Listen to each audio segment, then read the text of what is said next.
And good evening, everybody. Welcome to high school football playoff action here in Indiana. Sean McBride with Mark Watts coming to you live from West Noble High School, the home of the Chargers, where tonight the Chargers will host the Bishop Luers Knights in sectional playoff 1 action. It is time for the second season, and we are proud to bring you this live action from West Noble.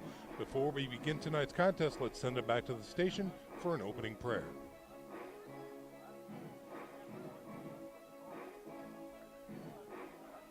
Simeon's not working. I need to fix it real quick.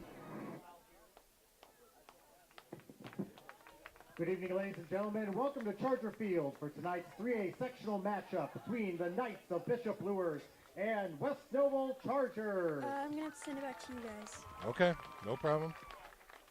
Please rise, 5, remove your caps 4, as we play 3, our national anthem. 2, 1.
All right, we are back to live action here at West Noble High School. We've got some technical problems back at the station that we are working on. Well, we aren't. Mary Poinsett is working on that, and she will get it squared away. But we have a few minutes before this contest begins against the Bishop Luers Knights taking on the West Noble Chargers. So we're going to bring in our football expert, Mark Watts. Mark, what do you have for us tonight? Oh, Sean, this is the second season. This is what it's all about. And the best thing about it, we can say we tonight. We are homers. We can pull for Bishop Luers, and that's why we're here. Keys to victory for Bishop Luers: run the ball, then run the ball some more, and then run the ball some more. West Noble has not seen this type of speed, and you can't see this in practice, really, if you don't have it. So they've got to run the ball to be successful and defend the pass. Snyder had a really good job, did a good job passing last week against Luers, so they've got to defend the pass. West Noble, how will they adjust to the speed of the game? They've played teams like Cherubusco, Lakeland, Garrett, Fairfield, Eastside. They've not played Snyder, Dwenger, Southside. You can go right down the list. So this speed of the game, they're not going to be used to the speed of the game. Let's see how well they adjust. And offensively, they've got to keep moving the stick, Sean. They've got to shorten this game up. The shorter, the closest they can keep this game and shorten the game, the better chance they have to win. Sure. All right, Mark, thanks very much for that pregame analysis right there. So right now we're going to send it down to the sidelines and check in with the godfather of football, Coach Dave X, who's got results from the coin toss. Coach, what do you have for us? Field down here is in excellent condition, and West Noble won the toss and decided to defer, so they will be kicking off to the Knights. They'll be kicking away from their scoreboard, west to east on this field out here. Wonderful field conditions, and boy, whoever did the lining of this field, they're trying to compete with the Knights' dads. Did a great job. You're right, Godfather. They surely did. The field is in pristine condition, and beautiful striping job down here for the Volunteers at West Noble. And again, the West Noble Knights coming into the contest at 4-5 tonight. So they've got a tough uphill road that they need to climb, taking on this powerful Knights offense, again, led by the triumvirate. It is Jordan Presley, it is Gaston, and Hambright. So they might be displayed tonight, Mark, as you talked about, a keys to victory. Keep the ball on the ground for the Knights and run the dickens out of it, because West Noble hasn't seen this speed. Oh, no. Jordan Presley, 700 yards, average 7.1 a carry. Hambright, 580 yards for the year, averages 6.6 yards a carry. And Gaston only has 261 yards, but he's averaging 7.9 yards per carry. So it should be interesting to see, especially early, how this is going to go. We are ready for kickoff. The ball is at the 40-yard line. West Noble kicking left to right on your radio dial. Silva, number 28, in for the kicking responsibilities for the Chargers. Jordan Presley is back this week, Sean. He's right in the middle. And here is a high end-over-end short kick going to out of bounds near the 45-yard line, and a flag coming out. So let's see what I think they get it there, Sean. I think that's where they can take it. Let's see what happens. Not the 35. That is an interesting point right there. Penalty on the Chargers, kicking out of bounds. And let's see. It looks like they're going to bring the ball back to the tee box, as I think Luers is going to have them re-kick this ball maybe. That must not be the case. I've never seen it. That right? If it goes before the 35-yard line, obviously we know if it goes out of bounds, Luers can take it on the 35, but having it go out on the 45, Luers just going to have them re-kick it.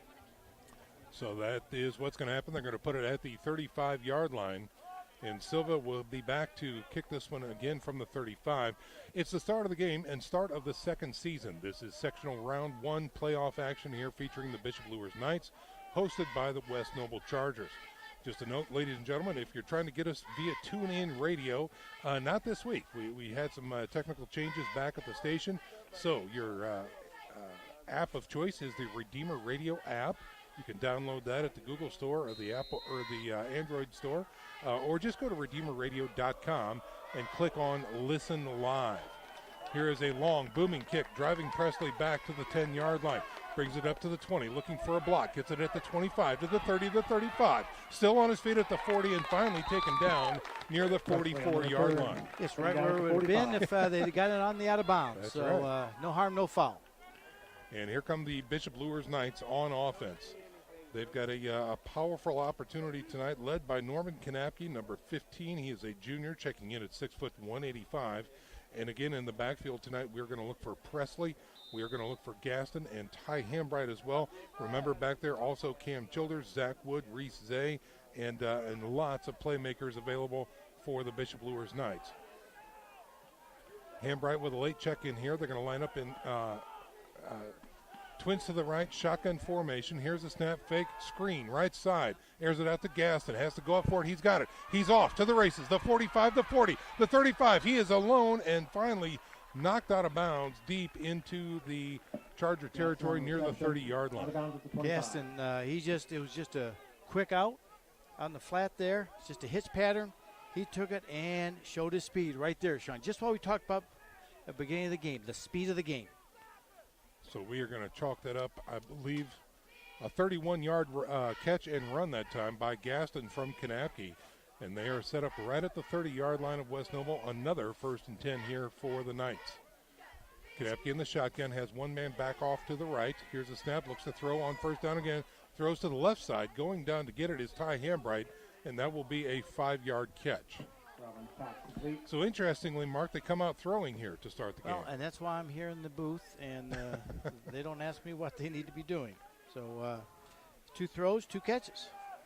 And now we see an I formation for the Knights on 2nd and 5. Kanapke under center, going to the right side. That's Hambright looking for a seam, rolls out of a tackle, and finally the defense comes and crashes, and he will fall forward for a gain of 2, maybe 3. They've got Zach Robbins now at fullback, Sean. So he was the lead blocker on that one.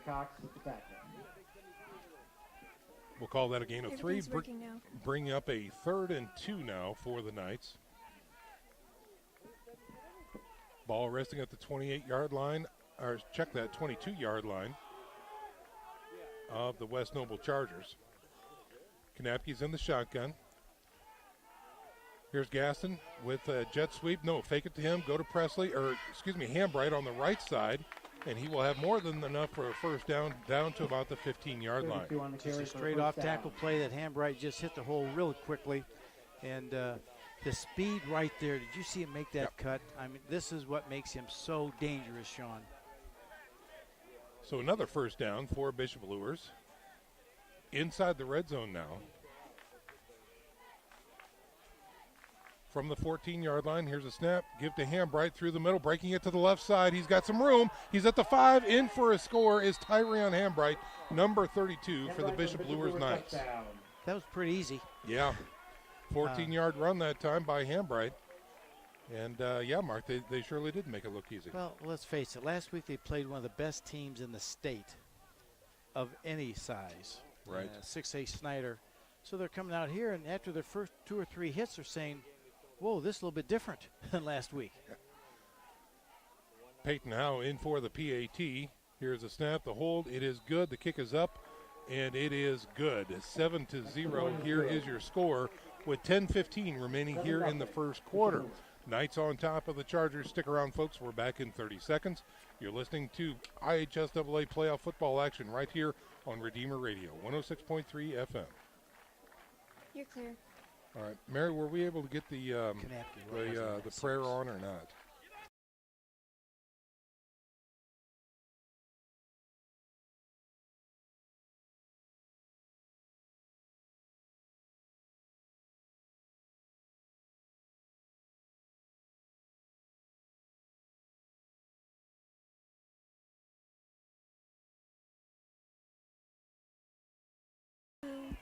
One. Back to live action here on Charger Hill on the campus of West Noble High School here just south of Ligonier, Indiana, where the Bishop Luers Knights have struck early with 10:16 to go here in the first quarter. 7-0 is your score. Bishop Luers on top. You know, Sean, I thought a key to that drive was Kanapke going 2 for 2 for 31 yards. We've talked about he just needs to manage the game. They were short passes, but they were right on the money, and it just loosened up West Noble enough. So good job, Norman. Here comes Bishop Luers for the kickoff. Howe puts a leg into it, and over in kick, driving the receiver back to the 5-yard line. Gets out to the 10, the 15. Dives to the 20, and may fall forward for another 2 there. So now we'll get to see the West Noble Chargers on offense. It is a young squad. They are led by Chase Roblowski. He is one of the lone seniors on offense here. He checks in at 5'11", 150. Let's talk about some numbers for him, Mark. What do you have? He completes 43% of his passes. He's got 10 touchdowns, 14 interceptions, Sean. Okay. He's got a good arm. They will break huddle and come to the line. They use a pistol formation, single setback here. They're going to have 2 wideouts to the right and twins to the left, working near the middle of the field. Here's a quick draw through the middle, plowing forward close to the 30. And that time it looks like Brandon Pruitt. He is a yardage maker for the Chargers here. He is number 25. He's a sophomore, Mark. He's a leading rusher. He's had 856 yards on the season. He averages 6.6 yards per carry. He's a big, strong runner, Sean. Yep. And he got a 7 that time, bringing up a 2nd and 3 now from the 30-yard line.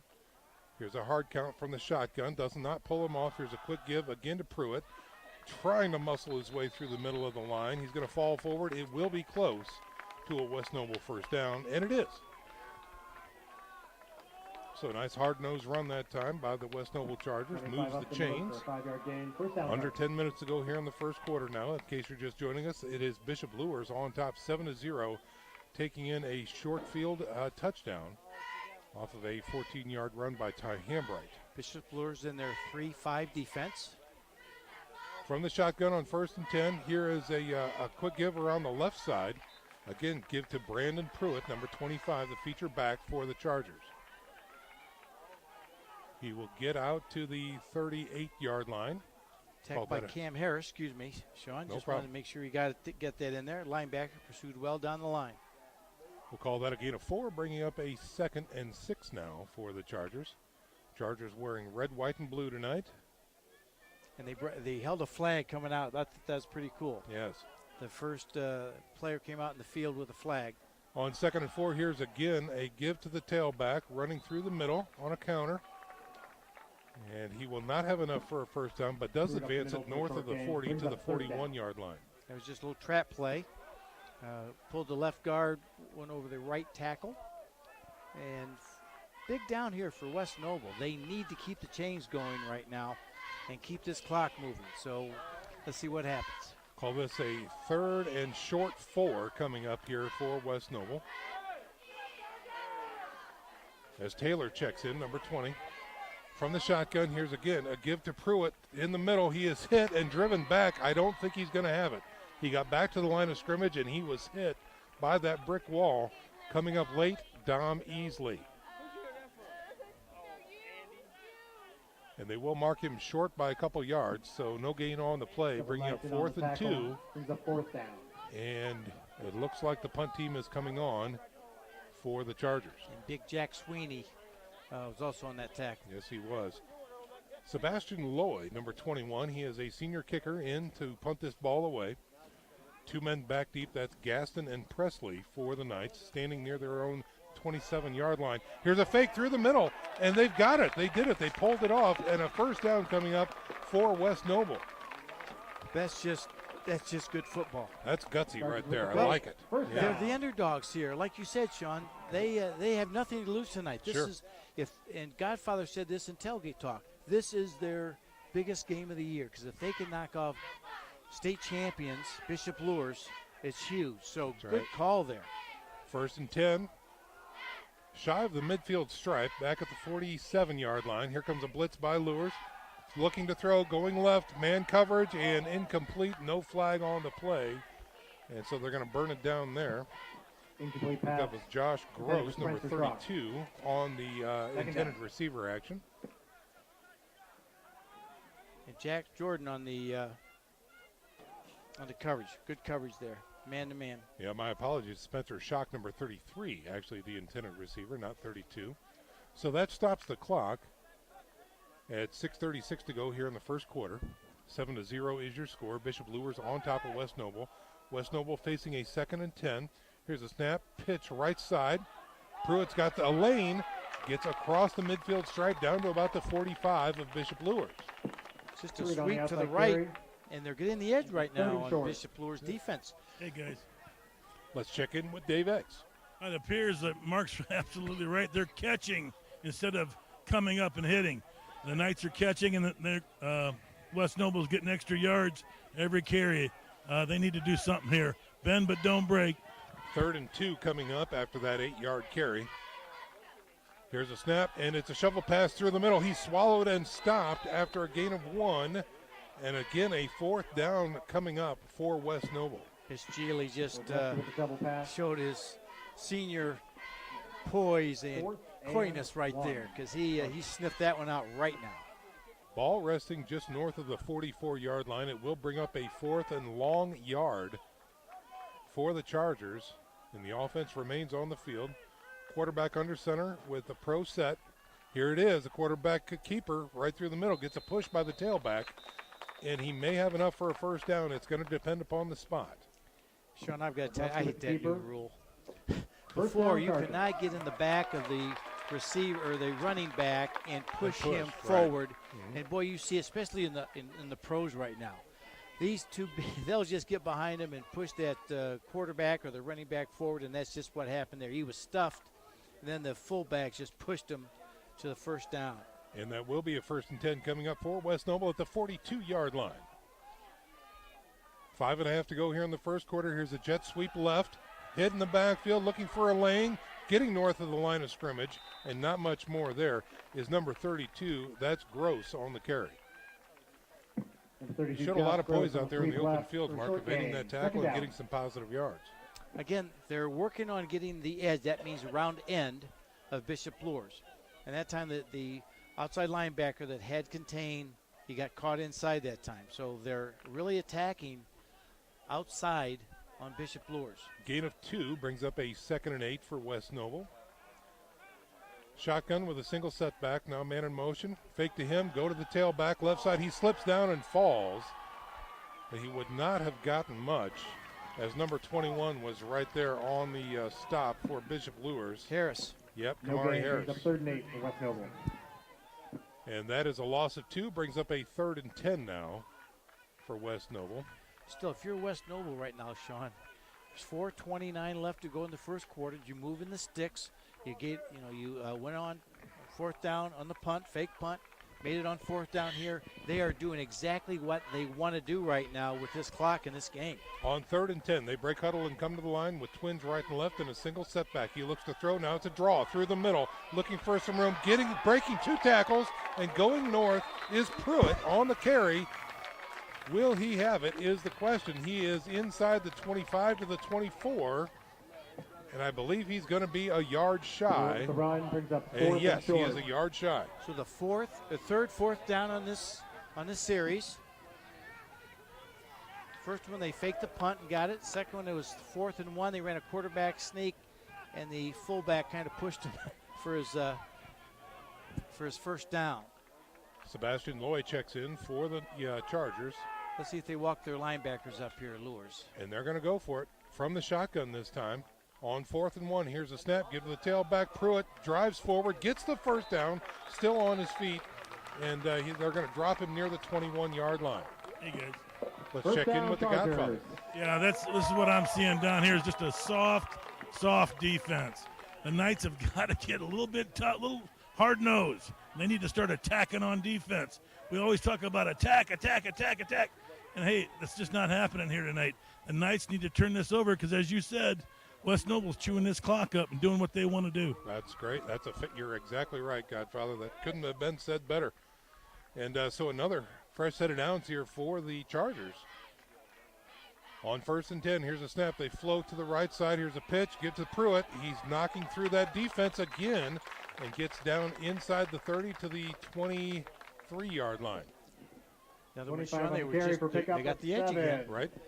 Luers is playing this 3-4 or 3-5 defense, and they've got their defensive tackle over the offensive tackle, and the linebacker is about 5 yards deep, and they're just beating that outside linebacker to force that play in. That's going to bring up 2nd and a short 3 for the Chargers.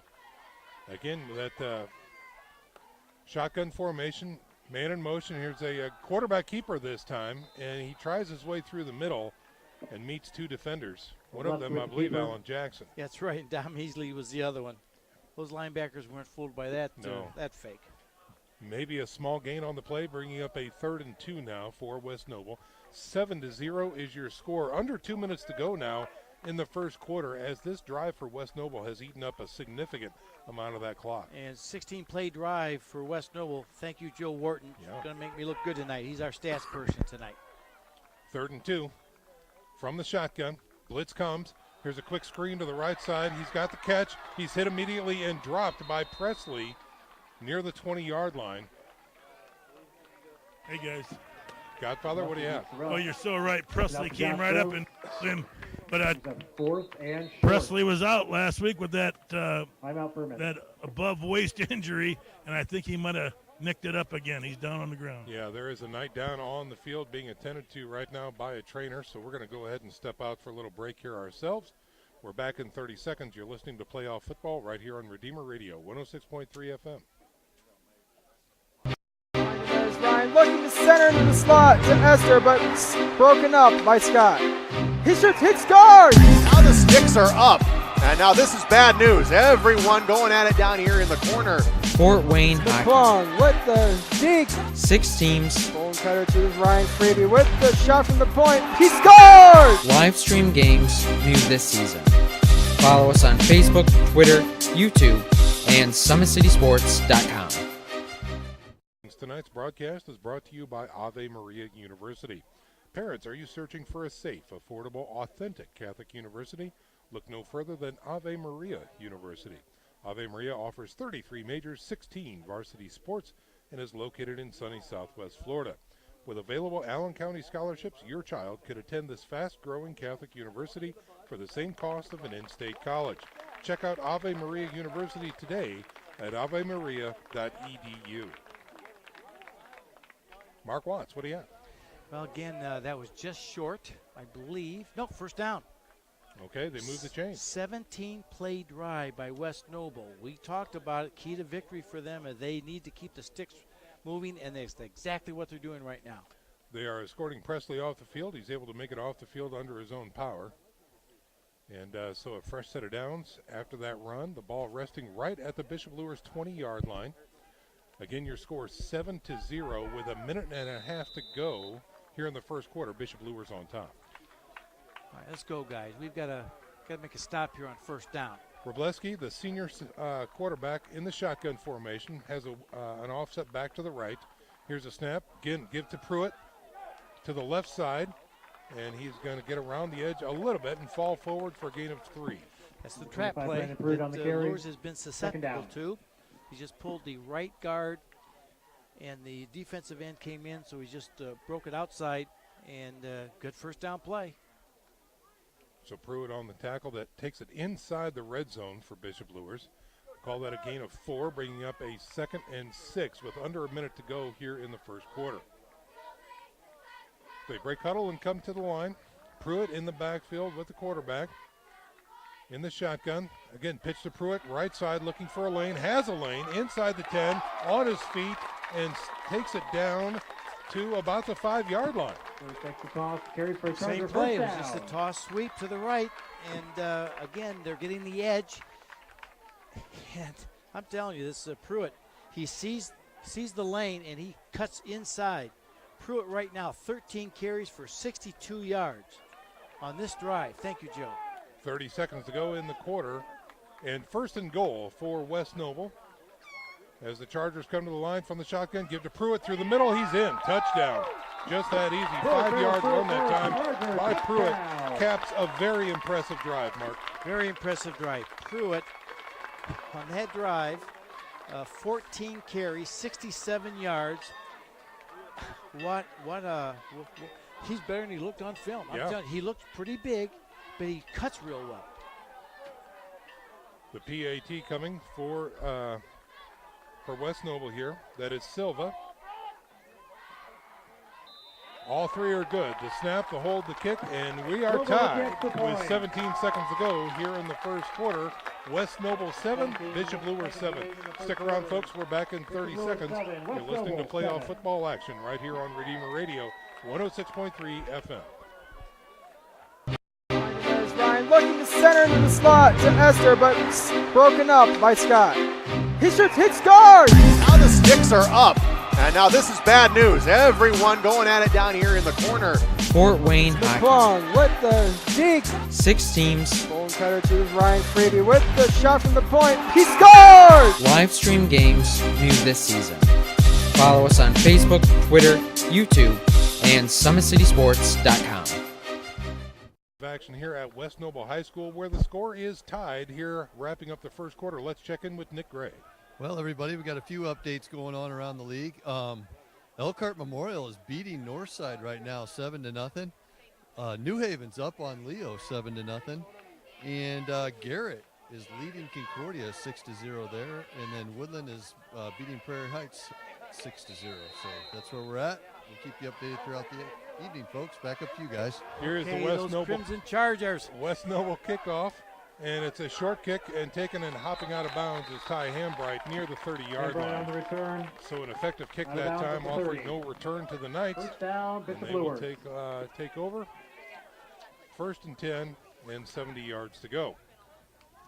Well, folks, just a reminder that Bishop Luers High School is a Catholic educational community that instills in each student dignity, integrity, respect, and responsibility.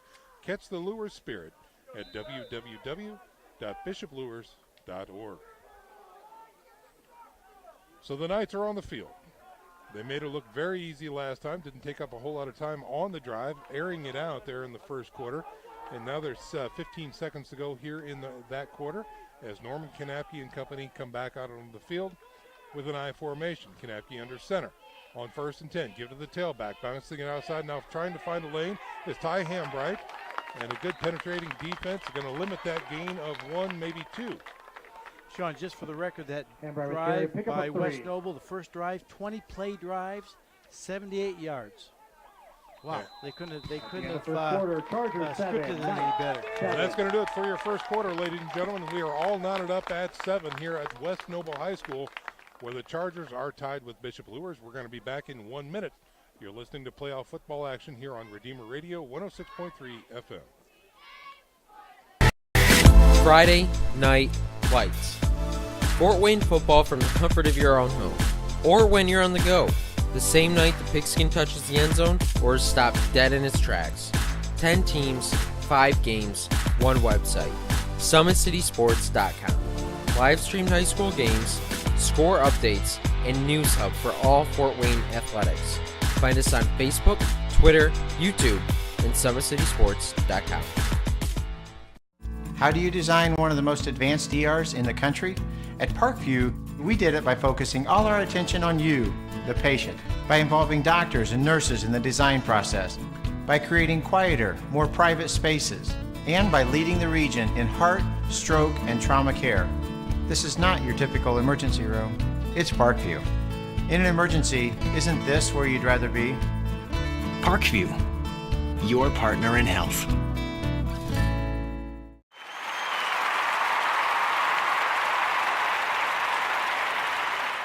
Yard line. Kanapke will be under center with an I formation behind him. Robbins in at fullback. He looks over the defense. And here we go. Man in motion is Gaston from left to right. Give to Gaston. End around. Gets hit in the backfield. Shakes it off. Takes the corner. Gets the first down and a little bit more north of the 40.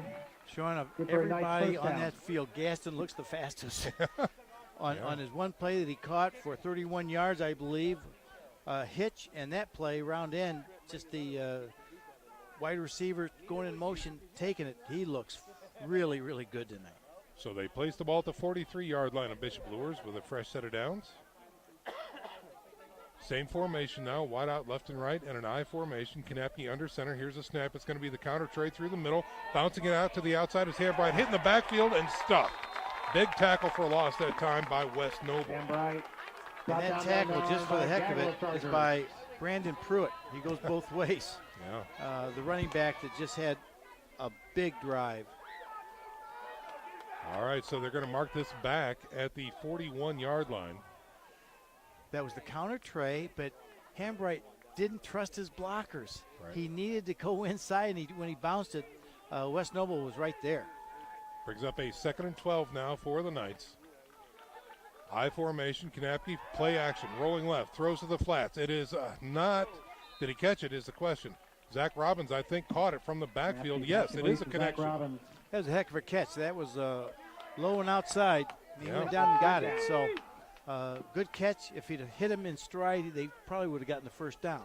That's going to bring up a 3rd and 7 now for the Knights at the 46-yard line. Again, we're all knotted up at 7s here. This is second quarter action with 10.5 to go in that second quarter. Knights with the ball, moving left to right on your radio dial. And a big 3rd and 7 here for the Knights. Twins right and left in a single setback. Kanapke from the shotgun looks to throw. Looks, firing. Left side, going deep. Single coverage and overthrown that time. And incomplete. Pass incomplete. Overthrown. Yep. Got a little pressure, but he had time. Offensive line did a good job giving them some protection. He was going for Jordan out there and couldn't make the connection. And Peyton Howe will be in for the first time to punt the ball away for the Bishop Luers Knights on 4th and 7 from their own 46. Josh Gross. Number 33, Spencer Schrock. 2 men back deep for the West Noble Chargers, including Schrock. Low snap this time, but Howe has it, gets his foot into it. Nice kick that time, takes a Bishop Luers bounce, picked up on the fly, and then he slides down north of the 20-yard line. Return. 1st and 10, It Chargers. bounced about 2 or 3 times. There's a flag on the play on the far side of the field there. Okay. Flag on the play. I think they're going to get him for illegal Advancement? fair catch. Okay. It wasn't really one of those, you're supposed to wave your arm back and forth like you're waving at somebody, hello. And he just had his and hand he just up. kind of had his hand up by like he was shading his eyes Okay. from the sun, kind of doing a little quick one there. So let's see what the referee calls here. It is a penalty against West Noble. And that was it. They call it delay of game. Right, but that's what they call it, yeah. yeah. So that's going to be a 5-yard variety, and I think, Joe, that's the first penalty of the night, right? Second. Oh, the opening kickoff, yes. Okay, thank you. Rare appearance by Joe Wharton here at a Bishop Luers game, playing stats tonight, so we're grateful to have him along. Yes, we do say that now. Oh, we'll see what happens. I'm loving him right now. He's giving us some really quarter. good information. Thank you, Joe. I mean that. So West Noble retains possession off of the penalty. They move it back 5, and that gives them a 1st and 10 inside the 15-yard line now. And here's a snap, and it's going to be an end around.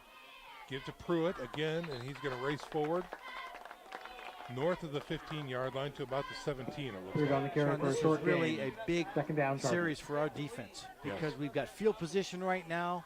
If we just hold them to 3, have them punt, we're going to get the ball probably around midfield. Sure. A short field always helps our offense, any offense. We'll call that a gain of 4, bringing up a 2nd and 6 from the 16-yard line now as West Noble comes out of the huddle. Wroblewski is the quarterback, number 3. Oh, and now we've got whistles. We've actually got a timeout on the field by West Noble. Again, recapping, we're knotted up at 7 West here Noble. with 9:31 to go in the second quarter.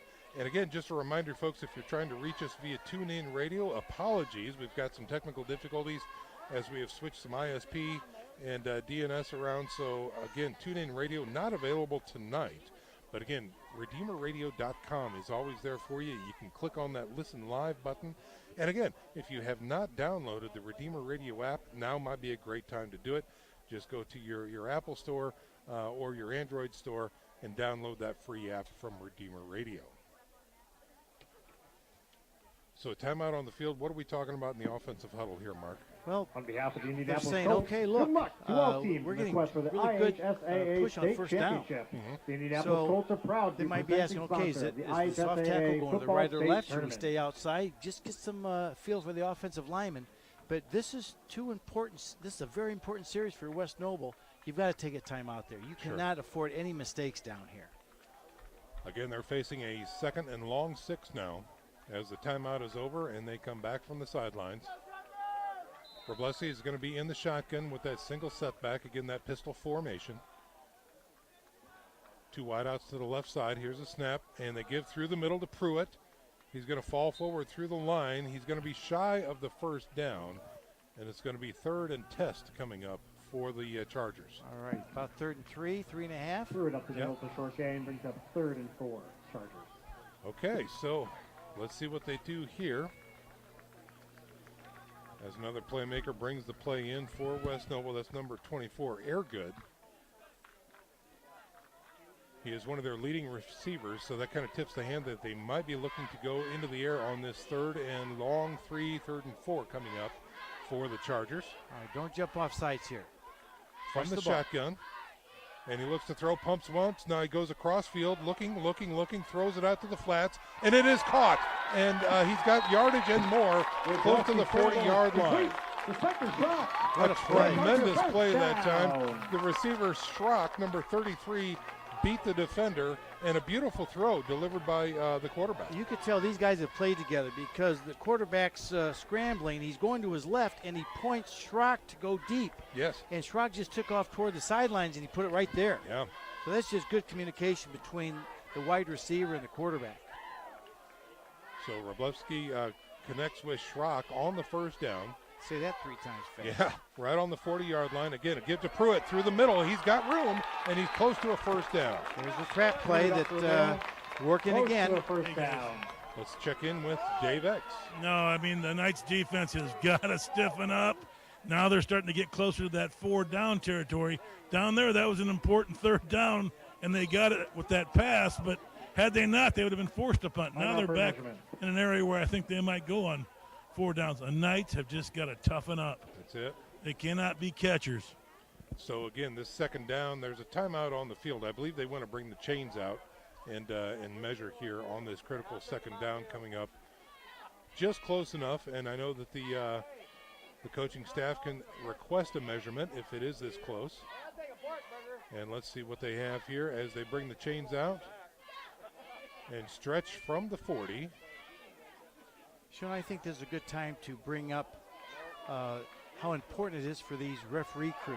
This crew's from South Bend, Mishawaka, and we know after tonight, the coaches grade the crews. Right. Because after tonight, half the crews aren't playing. They're done. Sure. So this is important that these guys really do a good job. They want to do a good job for both squads because they'll be evaluated, and they're looking to move on next week. They did get the call, so West Noble with 1st and 10 now. And again, a give through the middle. And he's going to get into Bishop Luers territory down to the 49-yard line. Gain of possibly 3 that time. Jackson with the tackle. These 3 defensive linemen for Bishop Luers needs to get a little more active. Right. They're not getting off their blocks, and they're getting into our linebackers right now. So a 2nd and 7 coming up here for West Noble. As Airgood checks in again for the Chargers. They break huddle with twins to the right and left and a single setback. Quarterback on the shotgun. Now a man in motion is Schrock going from left to right. They give it to him on a jet sweep, looking for a lane. Oh, flag comes out. And he's going to be dropped near the 45-yard line of Bishop Luers. And that's going to be a hold against the Chargers. Oh, that's a tough penalty for them. It's good for us. Holding on the Chargers. It's nice just to root for our own guys here tonight. I love it. And the flag is resting near the 50-yard line. So the forward progress is going to be taken away. And if that happened in the backfield, that's going to be a very costly penalty. And it is. It looks like they're going to spot it back at the 40-yard line of West Noble. One thing I believe this is right. That's their 3rd penalty. Bishop Luers has not been penalized yet tonight. I love that. So that brings up a 2nd and 19 now for the Chargers. They're moving right to left on your radio dial. This is 2nd quarter action, and we're tied at 7. Here's a snap, a reverse pass through the middle, going deep right side. He's got 2 men back deep. It's a jump ball, and is it picked? I think it got picked off. I think, did Childers come up with it? Hey, guys. Godfather, what'd you see? No, I mean, I'm going to say this. It was picked, but I'm going to say this. The Knights defenders didn't have a clue where that football was at. And it got into being they had their backs to the ball. It got tipped up in the air and fell into the defender's hand. I wish I could say it was beautiful. Luck of the Irish. There you go. Well, they had 2 receivers down there, and the ball was just underthrown.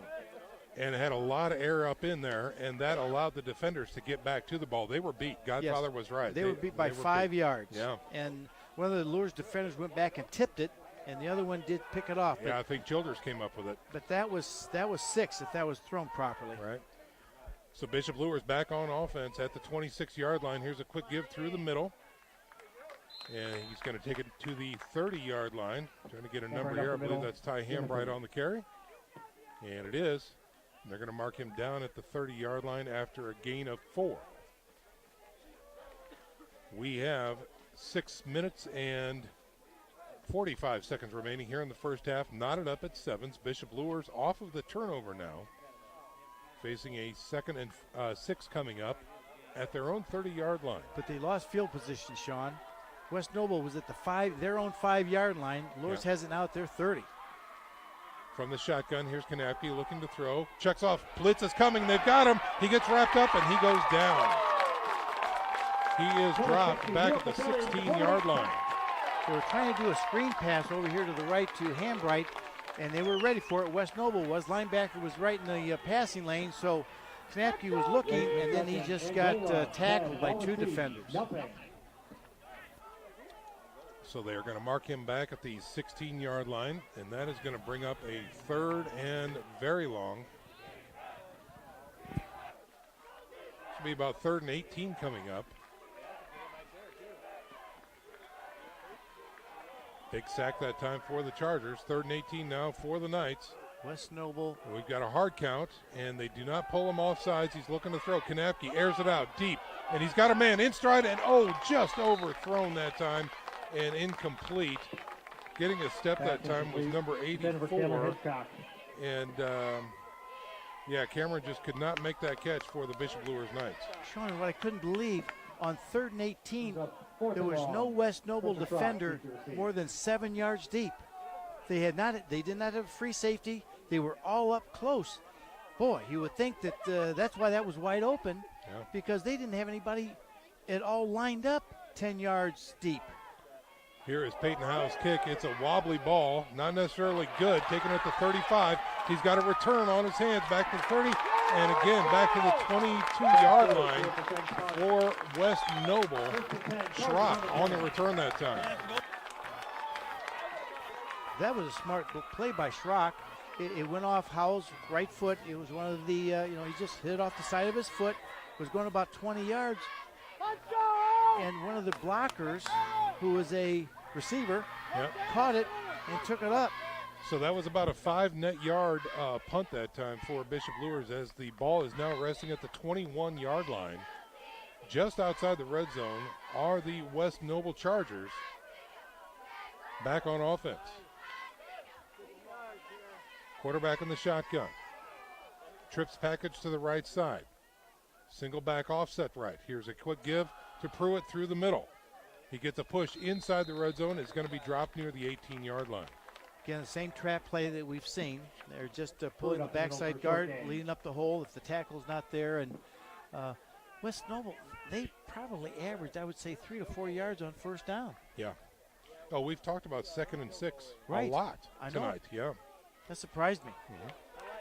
This time we're talking 2nd and 7. Gain of 3 that time for the Chargers. And they're in 4-down territory. You bet they are.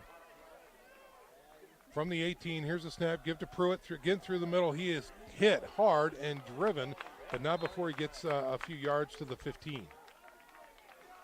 was a nice tackle. Yeah, it looks like Easley and Jackson there. Jackson stood him up, and he went nowhere. Yeah. Jackson showed his strength on that play. Ball is resting at the 15. Godfather, do you have something for us? Well, just thinking before the game started, we were watching them kick field goals, and they've got a good field goal kicker, so don't count them out on 4th down for kicking that field goal. That's great point. 2 men in the backfield with the quarterback now. Here's a snap, give to the tailback, around the middle to the right, and he hits a wall and is driven back, and finally the play is whistled dead as they bring him down. He will get a yard to the 14-yard line, and that's going to bring up 4th and about 3 for the Chargers. That was the whole middle of the Bishop Luers line. What I liked about that play, Easley tried to flip that ball out of there, out of his grip of the runner. So that's going to bring up 4th and 3 for the Chargers with 3:42 to go here in the first half. We're knotted up at 7, and the Chargers are taking their time on this. They really want to think about this. And it looks like they're angling towards burning a timeout here as the quarterback is back on the sidelines. Just what we talked, Sean. Sure. They want to shorten this game up, which they have. 3:26 in the second, so they let that thing run down. They're going to talk about it. If I'm their coach, though, he's been here 19 years. Sure. So he's seen everything. He probably saying 3 points. It's not going to help us a whole lot with Luers' offense and their quick strike ability. So right now I'm thinking he's thinking, hey, let's go for it. Sure. He ran the double. Hey, he's done what Coach Schwarzkopf did in that state tournament, where he just pulled out all the stops. He was the underdog, and he was aggressive, and it really kept him in that game. He faked the punt. He went on 4th and 1 on the 29-yard line. If you remember that, Joe. Sure. He had a double pass that went down. So that's what he's doing. He's going for it on 4th down. He's run the double pass. And let's go for it here. The timeout is over, and the offense remains on the field for West Noble. We've got a 4th and 3 situation. Ball resting at the 14-yard line. From the shotgun, here's a snap. He looks to throw. He's got time. Now pressure comes. Throws to the flat. It is, in the hands and out of the hands of the intended receiver, number 32, Gross. And that is going to be a turnover on downs for West Noble. Gross, the leading receiver this year with 26 receptions. It was in his hands, and I think he was just turning a little too early to see if he had the first down. Yeah. Wow. So Bishop Luers will take over, 1st and 10 from their own 14-yard line with 3.5 to go here in the first half. 7's on the scoreboard. All knotted up as we're coming to you live from West Noble High School on Charger Hill. The Knights, Kanapke under center, single setback. Double tights, here's a snap, give to the tailback. Looking for some room is Hambright, finding some room into the linebacker core. Safeties have a hold of him. It takes 4 of them to bring him down near the 35-yard line. I call that a senior run, Sean. Yeah. There's a senior that does not want to go home.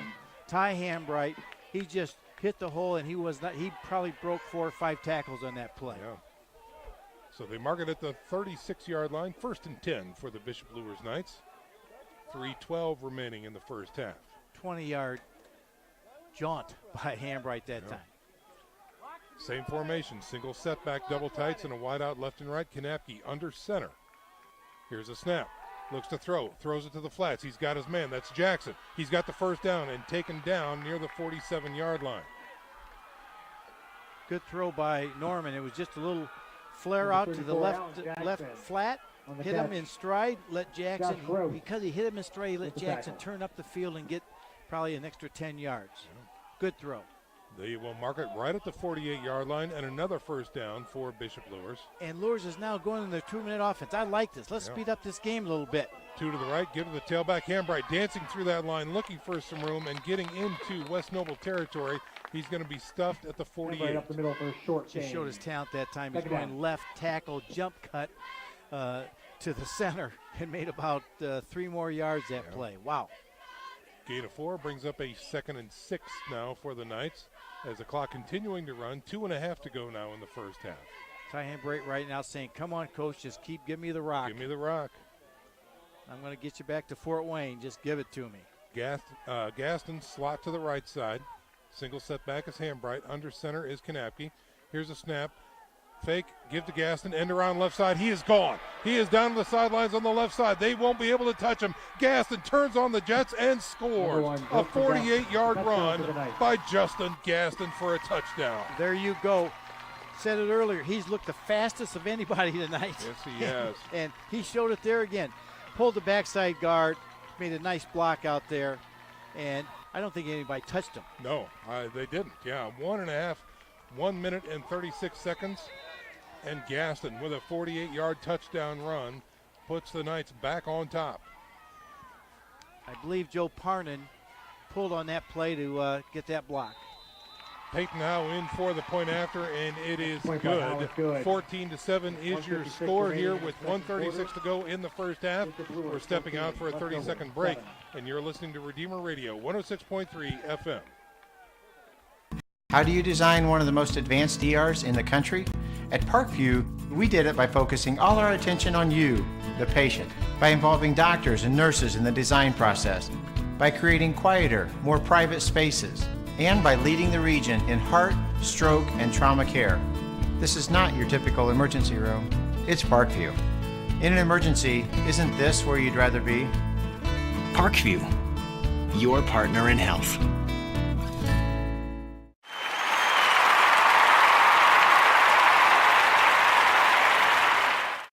To residential work, H&L Electric can handle the smallest to the largest of projects for your business or your residence. Mark Watts. Sean, we just saw a huge swing in this game. West Noble, 4th and 3. The receiver was on about the 12-yard line. He had the first down. He dropped it. Yep. That was a potential 7-yard. It puts West Noble up 14-7. They were looking good on that drive. Luers comes back. Boom, boom, boom, boom. Hambright, Gaston. And within a minute and a half, they're up 14-7. Yeah. So that was a big swing down there with that drop. Here's Peyton Howe's kickoff. It's a high end over end kick, and it's going to be whistled stop. There might have been offsides on the play. Luers' first penalty of the night. Comes on a kickoff with 1:36 to go here in the first half.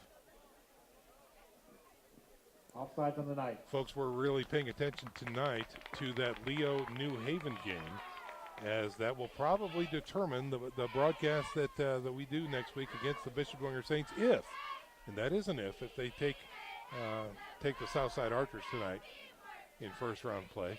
Remember, check us out online at redeemerradio.com. Get all those updates, and be sure to tune in next week at 6:55 p.m.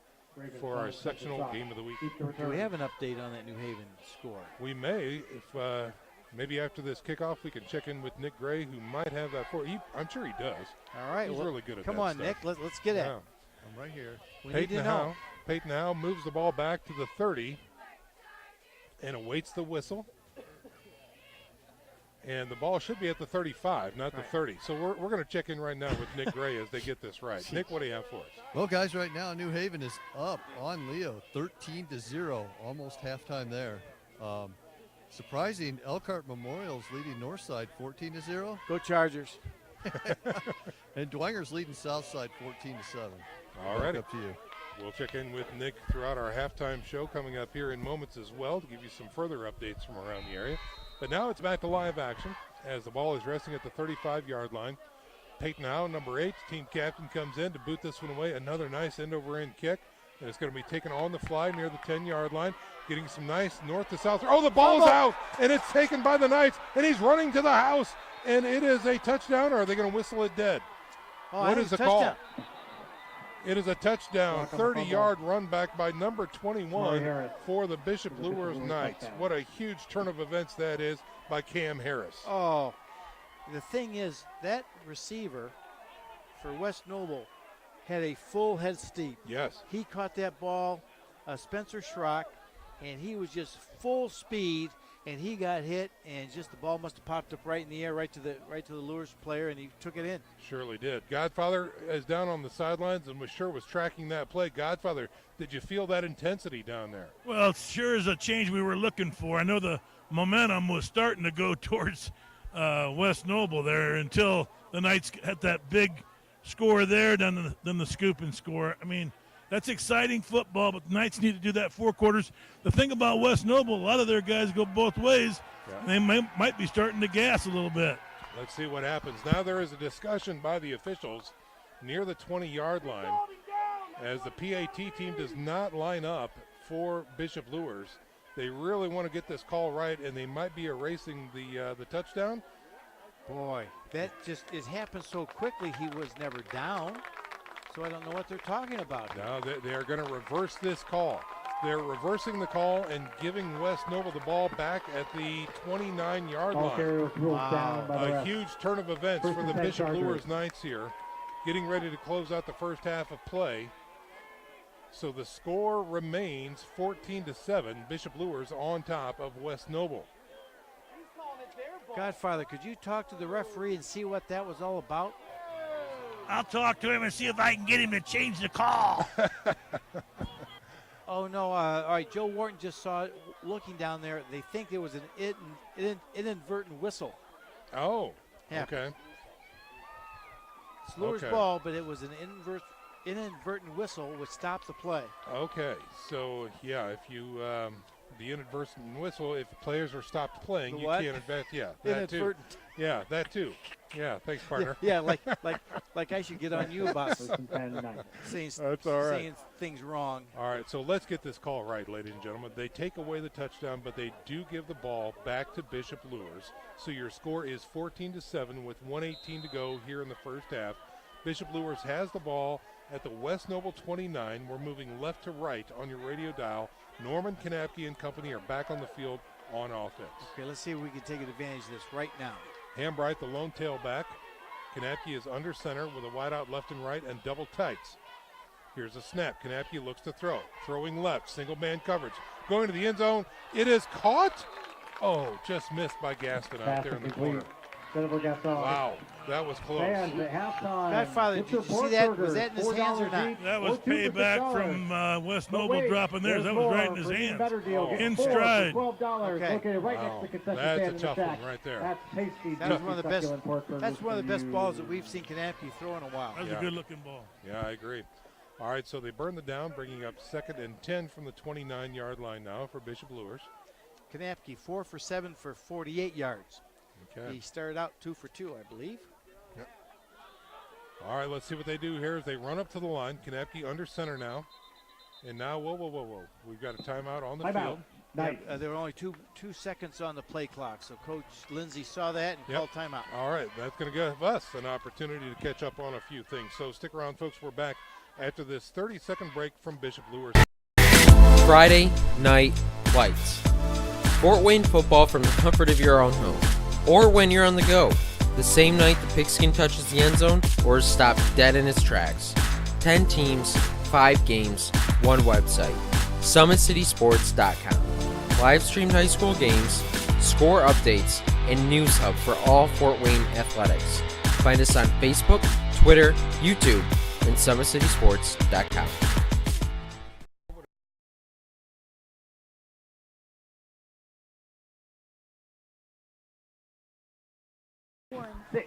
We are back to live action here at West Noble High School on Charger Hill, where the Bishop Luers Knights are ahead of the West Noble Chargers 14-7 with 1:12 remaining here in the first half. Second quarter, Central Noble Some 42, wild action here in the Whitco, second 0. quarter. But suffice it to say, it's 14-7 right now. Bishop Luers on top of West Noble with the ball facing a 2nd and 10. All right, watch number 1. He's in the backfield now, Gaston. Kanapke has a pro set with split backs behind him from the shotgun. Here's a snap, fake to Gaston, rolling out to the left, looking to throw. Flush from the pocket, throws to the sidelines, and Hambright cannot make the catch, and that's going to be another incompletion for the Bishop Luers Knights. That was just a sprint out to the left-hand side, and they had Hambright in the flats. Just overshot him a little bit. That's it. So, Mark, is this 4-down territory to end the fourth quarter is the question. They're facing 3rd and 10 now from the 29. Well, it depends what we do here, but I like Howe kicking, too. Yeah, because that puts us up 10. Yeah, 2 scores. Going into half, and that's huge. Just to get some points here right before halftime, I think would be huge for us. Let's see what they do on 3rd and 10. Trips to the left. He looks to throw. It's going to be a screen, and it's going to be in and out of the hands of Gaston. He picks the ball up and gets north and finally whistled. They must have said that was a backwards pass. No, he's got it. It wasn't. It was forward pass. Yeah. Okay, so the White Hat's got it. Yeah, White Hat comes in and says, no. That was an incompletion. So that brings up off of the incompletion a 4th and 10 from the 29 just inside the 30. So basically a 47-yarder coming up if they bring on Howe to kick this field goal. Hey, guys. Godfather, what do you have? Hey, good practice habits on Gaston to go after that ball. A lot of times it's questionable whether it's a lateral or a pass, and they let it go and they call it a lateral. Then you got issues. He was all over that, chasing that down. I like the way he played it. Perfect call, Godfather. On 4th and 10, the offense remains on the field, and now we've got a timeout on the field called by Bishop Luers. So they really want to talk about this 4th down opportunity. And that gives us a chance to check in with Illumination Solutions. Stick around, football fans. We're back in 30 seconds. You're listening to playoff football action on Redeemer Radio 106.3 FM. How do you design one of the most advanced ERs in the country? At Parkview, we did it by focusing all our attention on you, the patient, by involving doctors and nurses in the design process, by creating quieter, more private spaces, and by leading the region in heart, stroke, and trauma care. This is not your typical emergency room. It's Parkview. In an emergency, isn't this where you'd rather be? Parkview, your partner in health.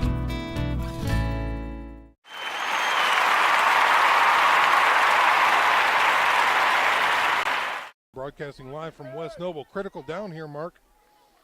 And Kanapke, he's 4 of 9 for 48 yards, but he's only 1 of his last 6, Sean. Let's see what he does here on 4th and 10 after the timeout from the 29.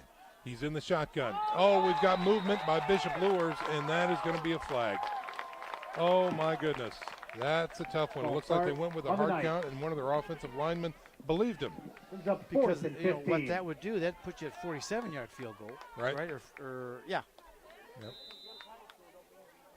So they are going to have to go for it right now on 4th and 15 as they move the ball out to the 34-yard line. Twins to the right, twins to the left. Single setback is Hambright. Here's a snap. Kanapke looks to throw on 4th and 15. Airs it out over the middle. Streaking receiver has it. He's going in. He's at the 5, dragging a tackler. Touchdown, Bishop Luers.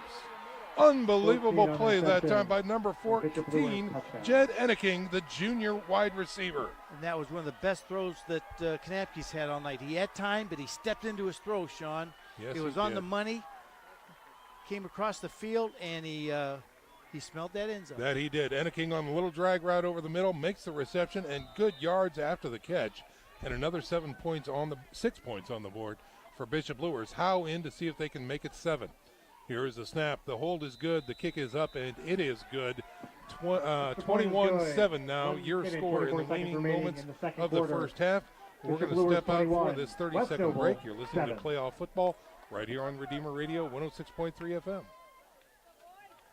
There's Ryan looking to center into the slot to Esther, but it's broken up by Scott. He shoots, hits guard! Now the sticks are up. And now this is bad news. Everyone going at it down here in the corner. Fort Wayne McClung Hockey. with the deke. 6 teams. Bone cutter to Ryan Freeby with the shot from the point. He scores! Live stream games new this season. Follow us on Facebook, Twitter, YouTube, and SummitCitySports.com.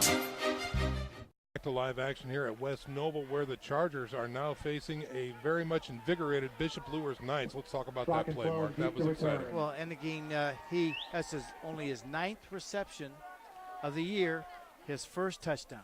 The junior wideout checking in for the Bishop Luers Knights at 5'10", 147.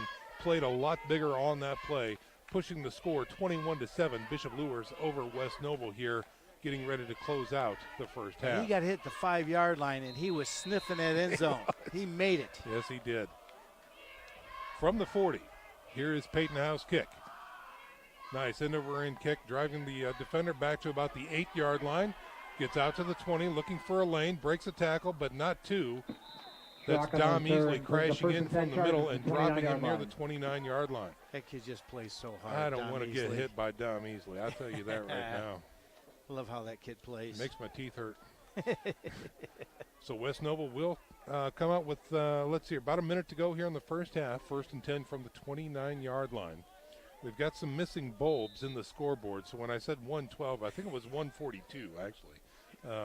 About 30 seconds of play goes. No, I've got to defend my partner here. The flagpole is right in his way. Yes. So he can't see it. 1st and 10 for West Noble. Here's a little draw play through the middle. The defense does not bite, and he's hit right at the line of scrimmage with a flag coming out to end the play. Pruitt right up the middle. Flag on the play. Mr. Geely again sniffed it. Boy, he's just a smart defensive player, Miss Geely.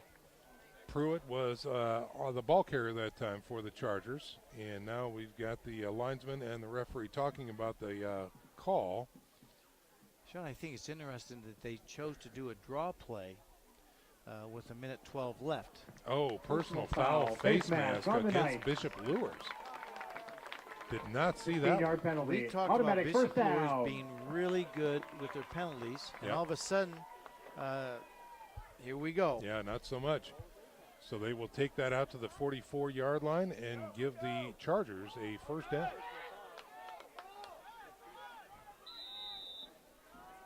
So again, the Chargers wearing red, white, and blue tonight. Robleski, the senior quarterback, checks in at 5'11", 150, wearing number 3. Has a 1st and 10 on his hands with a man in motion. They give it to him. Halfback pass, looks back left, going for the quarterback, airing it out and throwing it well out of bounds. He was well covered anyway, and that was Josh Gross's pass intended for number 3, Chase Robleski. Was going to be Jordan on the coverage there for the Bishop Luers Knights. Well, I like the call. It was second quarter, Knox 14, a sweet Fairfield, pass, and the pass was going back to the quarterback as he goes on a wheel route. But what was good about Luers' defense, they just backed off. That's what they're telling them. Hey, just keep everything in front of you. Right. Yeah. 2nd and 10 off of the incomplete pass.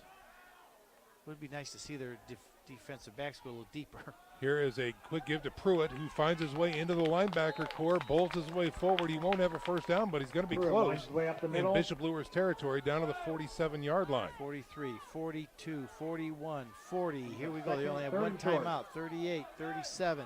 Clock is the enemy of West Noble right now, and here they are on 2nd and a long one. He's looking to throw. He's got pressure. They've got him by the shirt tail. He throws it. He's got his man at the 35 to 30. Dragging tacklers down with him inside the 25 to the 22. Quarterback Robleski did a great job just biding some time with his feet. 22 seconds left, and here comes West Noble. 1st and 10 off of that pitch and catch that time for the Chargers. Just outside the red zone at the 22. Here's a snap, looks to throw. Has pressure through the middle, rolls out. He has to go down. He is sacked near the 28-yard line. Good call by defensive coaches for Luers. They just sent both linebackers, and Jackson came in untouched. And the quarterback tried to dig him, acting like he was going to throw, but Jackson didn't take it. Could not get the ball off, so they started at the 22, and now they were back at the 29-yard line. That's a sack for 7 that time. With 9 seconds to go here in the first half, West Noble burns their last timeout. I don't know why they didn't clock it there. Right. Because you're not going to have 3 plays or 4 plays anyway. Right. So clock it. You've got 3. I think West Noble might have missed one there by not clocking it. So a timeout on the field right here at West Noble. Just a reminder, football fans, we are back next week anticipating a game between the Bishop Dwenger Saints versus the winner of Leo and New Haven. And again, we will give you that update if in fact things change. But right now we are looking at game time coverage starting at 6:55. Remember, you can catch all that action live at 106.3 FM or around the world at 106.3 FM or RedeemerRadio.com. Or be sure to try and check into the Redeemer Radio app. It is free at the Google and Android stores. So the timeout is over for West Noble.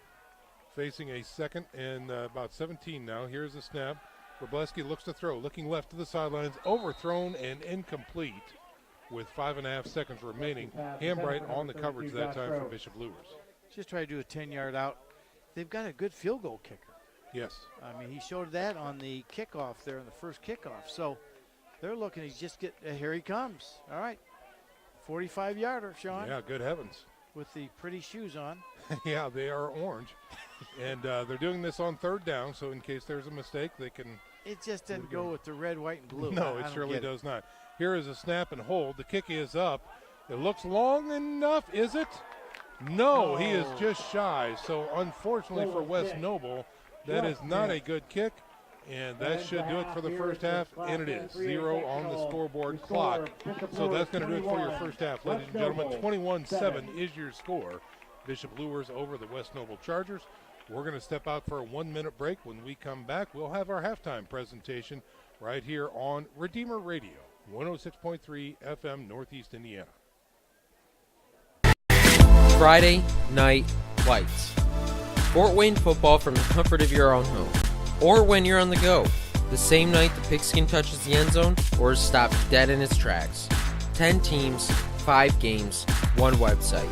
SummitCitySports.com. Live streamed high school games, score updates, and news hub for all Fort Wayne athletics. Find us on Facebook, Twitter, YouTube, and SummitCitySports.com.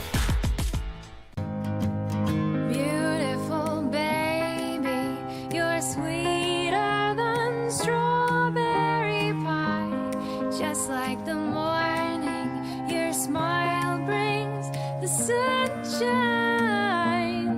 The Parkview Family Birthing Centers, with everything you need for baby, plus birth planners, expert physicians, midwives, and more for you. I'm a Parkview mom. You can be too. Learn more at parkviewmom.com.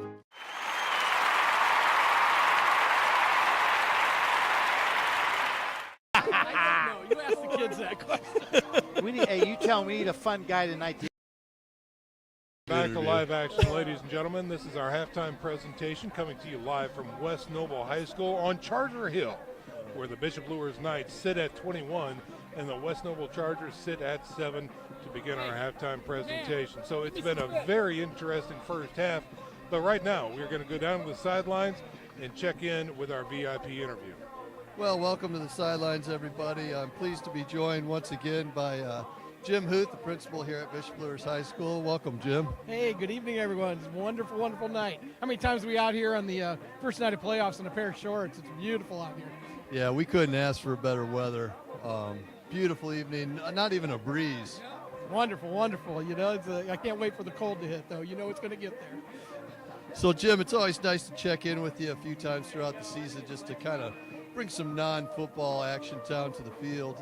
You know, tell me a little bit about what's been going on at Bishop Luers here recently. Well, we just had our Grandparents' Day today. It was a wonderful, wonderful day with all the kids, sophomores who brought their grandparents in and had a beautiful mass. And Father Ben gave a great mass and a wonderful talk about how we need to put our problems in God's hands and not try to control the world and control our, you know, if we just let go. And that was the day, the gospel today. You know, if we just relax and let God do his thing, everything's going to be all right, and quit worrying about all those things that make us stress-filled, and just put your trust in God. He's got it. Well, that's good news. I mean, it's well, that's what the gospel is, good news. But always good news. You know, it's so neat to stand down here with you and other people from Bishop Luers and always get to talk a little bit here on Redeemer Radio. You know, bring that religious piece to the game. So, you know, and that's something that's pretty cool about Luers and that Luers spirit. Yeah, we do. We have such a wonderful theology to campus minister, Beth Carlin's just doing a great job of keeping the message alive and bringing our new chapel to life and making activities and all kinds of great things going on. And as we move forward through the year, we've got a lot of good things planned. We're looking at some really interesting reconciliation opportunities for kids and just masses in the chapel. We already just did a whole series this year of each grade having their own mass in the chapel and spending time together in prayer as a class. It's all good stuff, so we're real excited and some great things happening. And that builds a wonderful community.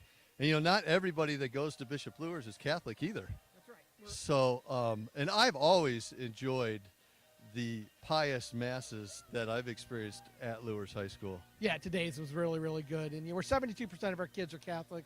But that, those that aren't, we ask them to be respectful and to spend as much time in reflection and in communication with God in their way at that time. But, we've had a lot of kids convert, too, over the years. We had 11 kids 2 years ago, about 6 kids last year. So there's some evangelization going on, too, because they see the power of the Mass and the beauty in the Mass.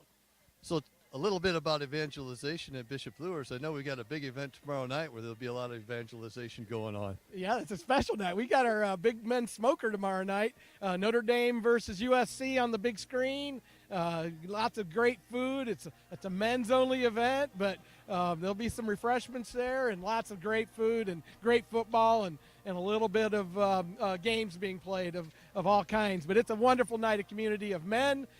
We celebrate Mass at 5:45, and then the event starts at 7 o'clock. And it's a great men's night, and we do a lot of fun things, and then, of course, root for Notre Dame. Yeah, I've always enjoyed going to it. I know pretty much the whole Redeemer Radio sports crew is going to be there. And, it's just a great event, great excuse to get out with some friends, guys, talk football, talk sports, watch sports, be on the campus, Bishop Luers campus. And then the food is just outrageous. I mean, I think there's a couple thousand wings. I know there's like 1,000 hot dogs and sausages and fish, and it's all man food, but it's good. And we just have a great time just being together and celebrating sports and celebrating being who we are. It's a wonderful night, and we do raise a significant amount of money for the athletic department. For the last couple of years, we've raised close to $20,000 on that night for the athletics. And that's another neat thing about Luers and also Bishop Dwenger is, you ask for some support and the community just shows up. And so, We'll be honoring the team the year that the team won the baseball, football, and basketball state championships all in the same year when Kermeyer and Jalen were still there. And those teams are going to be honored at the Smoker tomorrow night. So, ladies and gentlemen, it's always a pleasure to be joined by Jim Huth, the principal at Bishop Luers. So, guys, if you're not doing anything tomorrow night, come over to Luers campus right around 7 o'clock. If you want to go to Mass at 5, that'd be great, 5:45. So, Jim, thank you once again, and thanks for all that you do for not only Luers but Redeemer Radio as well. And we appreciate what you guys do for us and helping our kids and helping us spread the good word. Thank you so much. Thank you, Jim. This has been Jim Huth, Nick Gray down here at the VIP Halftime Report. Back up to you guys. Ladies and gentlemen, we're going to step out for a little 30-second break. When we come back, we'll have stats with Joe Wharton and a whole lot more. This is our halftime show. 21-7 is your score. Bishop Luers over the West Noble Chargers. Stick around, folks. We're back in 30, and you're listening to Redeemer Radio, 106.3 FM. There's Ryan looking to center into the slot to Esther, but broken up by Scott. He shoots, hit, scores! Now the sticks are up. And now this is bad news. Everyone going at it down here in the corner. Fort Wayne Hockey with the deke. 6 teams. Bone cutter to Ryan Freeby with the shot from the point. He scores! Live stream games new this season. Follow us on Facebook, Twitter, YouTube, and SummitCitySports.com. We are back to our halftime presentation here just south of Ligonier on the beautiful campus of West Noble High School up here on Charger Hill, where the Bishop Luers Knights are sitting at 21 and the West Noble Chargers sitting at 7. This is our halftime presentation, and now it's time to bring in Joe Wharton to talk about the first half numbers. Joe, what do you have for us, Hey, sir? guys, let's start right here with West Noble. Really, Pruitt has carried the load in the first half. Mr. Pruitt, the sophomore, 22 carries for 100 yards. The Godfather already knows this, but that's a 4.5-yard average. Wroblewski had 3 carries for -5 yards. Total Rushing yards, 103. There's some other guys had some carries in there as well. Passing. Chase? Yeah. Number 3. His Number name is 3. Chase. His yes. name's a toughie, Rabluski. Yeah, 3 out of 6 guys for 43 yards, no touchdowns, 1 interception.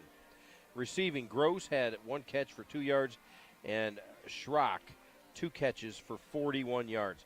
So total offense for the Chargers, guys, is right here, 103 rushing, 33 passing for a total of 136 yards. For the Bishop Luers Knights, start with the rushing stats. Presley, no touches tonight, guys. Remember, he got nicked up a little bit early, and he has not touched the ball. Gaston has 2 carries for 58 yards. That included a 48-yard touchdown. And Hambright, he's carrying a load as well. 8 carries for 53 yards. He also had a rushing touchdown. That was a 25-yarder.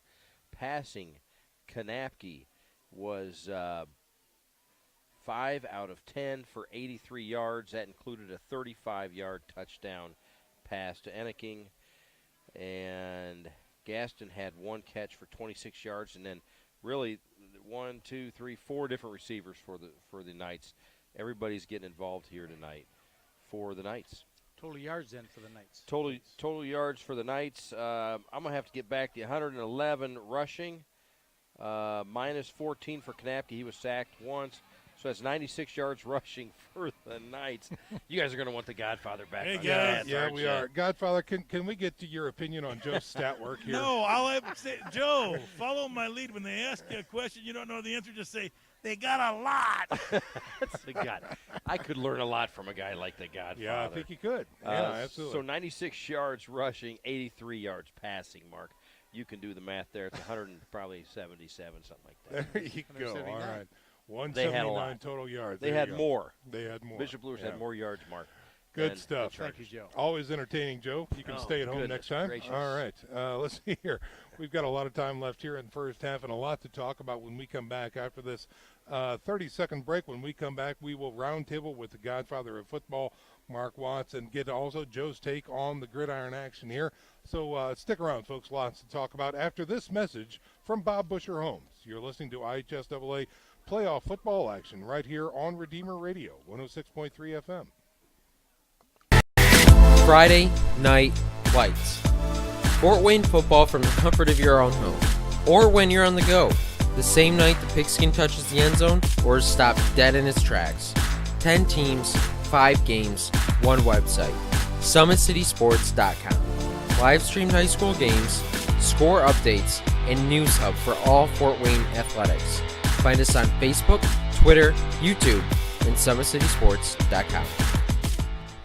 And we are back here to our halftime presentation, coming to you live from West Noble High School, home of the Chargers, up here on Charger Hill. An absolutely beautiful night for football here in Northeast Indiana. And tonight, the Bishop Luers Knights go into the locker room with a 21-7 lead over West Noble. Mark, your takeaways here for the first half. But first, before we talk X's and O's and the gridiron action here, I forgot we want to check in with Nick Gray, who's got some updates from around the league and the area. I thought you were going to skip me. Yeah, I thought about it. Anyhow, everybody's interested in that New Haven Leo. We talked a lot about it on Tailgate Talk. Right now, at the half, New Haven is winning 13-0. So, and that's been 13-0 for quite some time. Bishop Dwenger is leading Southside 21-7. And then Elkhart Memorial's beating Northside 14-7, or 14-0. Sorry about that. Wayne is up on Columbia City 36-14. Norwell's beating Belmont 10-0. Concordia is leading Garrett 20-6. That's halftime. And then Lakeland is beating Heritage 8-6. Sounds like a baseball score. Woodland's leading Prairie Heights 41-0, and then Cherubusco's beating Northfield 17-9. So that's where we're at. Back up to you guys. All right, now let's talk about some bracketology here, Mark. We do have an extended halftime show here tonight for some reason, but lots to talk about. And, again, just to recap for our fans in case you're just joining us, next week here on Redeemer Radio, we anticipate broadcasting what sounds to be, at least at this point, Bishop Dwenger taking on New Haven in Sectional 2 action. Not yet set in stone. but we will be with Bishop Dwenger if they advance next week, setting up the possibility of a Bishop Luers Concordia sectional championship. That's So, right. Yeah. Well, one thing about that game that we're going to talk about, the Dwenger, New Haven Leo game, if you remember, Leo went up, and then New Haven came back at the end. Right. This could be a flip-flop here. Let's see if Leo can turn that around and come back in the second half and pull that out. No matter what, that's probably a great game. And Fort Wayne doing a big job to Columbia City. We kind of thought that was going to happen. Yes. So, yes, next week, if New Haven wins, they go to Dwenger. If Leo wins, Dwenger will go to Leo. Okay. Good to know. Joe, anything jumping out at you from what we heard from Nick as far as halftime scores around the area? No, I think it's about – I mean, the games are falling into place where we really thought they would, except for that Leo-New Haven game. Right. We all picked Leo. Sure. I think. A team on the rise. A team on the rise. Won 5 straight going in. Had some momentum. But we said New Haven's playing at home. Yeah. It was playing at home. Mark, you might have taken New Haven. I said coming here. I didn't. Yeah, I said coming on the here. way I here, said, you acted like New Haven was. I said New Haven has a real chance to win that game. Yeah. Yeah. Guys here looking at this game, just looks like West Noble ran out of some gas. They're starting to look a little slower. I know Luers is a lot faster to begin with, but now they're looking incredibly more fast. They are. Obviously they're on their first drive. West Noble, such an impressive display to chip and chip and chip and chip and drive and drive and drive. They soaked up the majority of that first and quarter. They were it was a 20-yard play. 20 yards. Or, I'm sorry, a 20-play drive. Yeah. I'm medicated on cold medicine. We know. What's my excuse every other week, right? He's got excuses but I'm every week. Three for West Noble in that first drive was 3 out of 3 on fourth down tries. Right. Impressive. Leave no bullets in the gun, right, No, Mark? that's it. Yeah. They're not, and they went for it they faked a punt, made that one, two 4th and 1s. Then they came back in the second quarter and had a double reverse pass. Sure. And it was wide open. Yeah. And the running back who tried to throw the ball just didn't get far enough. Yeah. Really, the play took too long. He had to throw it too far. The play just out through his arm. Yep.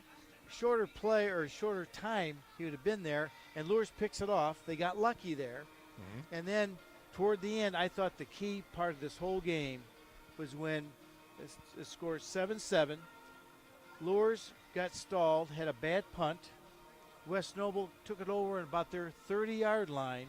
They had 4th and 3, called timeout, had their play. They ran a drag pattern from right to left to their best receiver. It's in his hands, and he drops it. Right. And at the time we said, boy, that could be a big swing. Yep. Luers came back, gassed, and that's when he made his long one. 48 yards. And it was probably a 14-point swing. The way the game was going, with West Noble had offensive momentum at that time. Yeah. So then West Noble fumbles it again, and here it is. They can't afford to have any turnovers. Mm-hmm. And they had the pick, and then they had the key fumble down here on the kickoff. And we thought it should have been Luers' touchdown. Yep. It looked like it popped right out of the air, but it was an inadvertent whistle and brought it back. Luers on 4th and 15. Yeah. They had 4th and 10, tried to draw them offside, and the Luers offensive guard moved, put it back, so they had to go for it. And Kanapke made probably one of his best throws of the night. Right over the middle, stepped into his throw, and they scored right there with a minute and a half left. And again, talk about good precision and execution on that play. Enneking was dragging a tackler with him into the end zone. Yes. That was impressive. For his first touchdown. For his first touchdown. Of the season. Probably his first touchdown, high school touchdown. That could be. I'm assuming. Could be. Yeah. The other thing we have to talk about, though, Kanapke had a heck of a throw to Gaston on that series, and Gaston dropped it. Right. Yeah, So- that was a touchdown throw. So yeah, in and out of his we've hands. got to say that he looked a little bit better throwing the ball. He did early, but he managed the game. Yeah. Kanapke is managing this game, and I think that's going to be a big throw to propel him in the whole playoffs. That 4th and 15. Godfather, I'd love to hear from you during this discussion right here, because one of the things that what I see anyway, there is some physical play going on there, not only from the West Noble offensive line, But really, the special teams play by Bishop Luers, they seem to be really hitting hard out there. Oh, they did on the play where they got the fumble recovery. But I was impressed with West Noble. First half, before the game, I talked to a couple coaches, and they said that in a couple contests this year, I think 3 of them, West Noble was ahead at halftime, only to fall behind because there's too many guys going both ways and they get tired. So I thought West Noble came out playing really well. Great game plan, good coaching, 22 play drive. That was very impressive. So they showed they can play football very well. They came out of the locker area here, second half warming up. They came out sprinting. But just towards the end of the half, I saw some daubers start to go down. 21-7, those daubers that went right down. And the coaches that I talked to before the game says, you just noticed their daubers go down a little bit. Well, he said their head.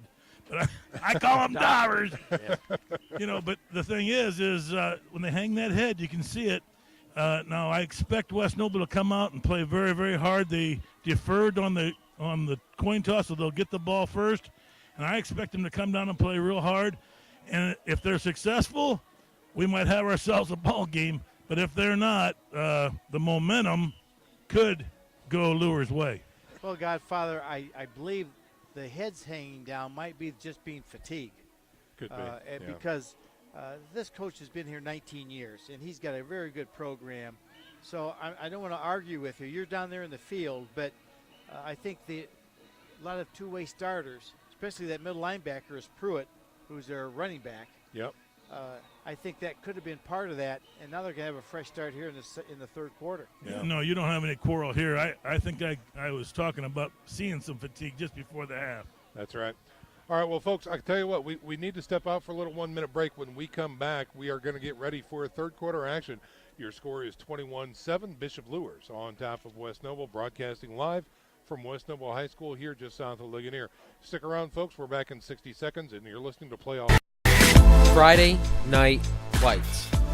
Fort Wayne football from the comfort of your own home, or when you're on the go. The same night the pigskin touches the end zone or is stopped dead in its tracks. 10 teams, 5 games, 1 website. SummitCitySports.com. Live streamed high school games, score updates, and news hub for all Fort Wayne athletics. Find us on Facebook, Twitter, YouTube, and SummitCitySports.com. How do you design one of the most advanced ERs in the country?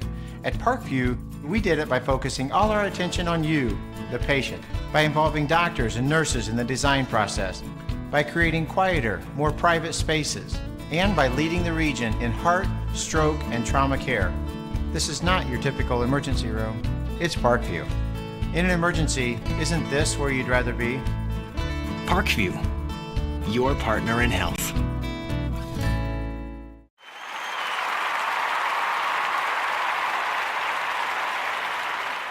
How would you like to own a bank?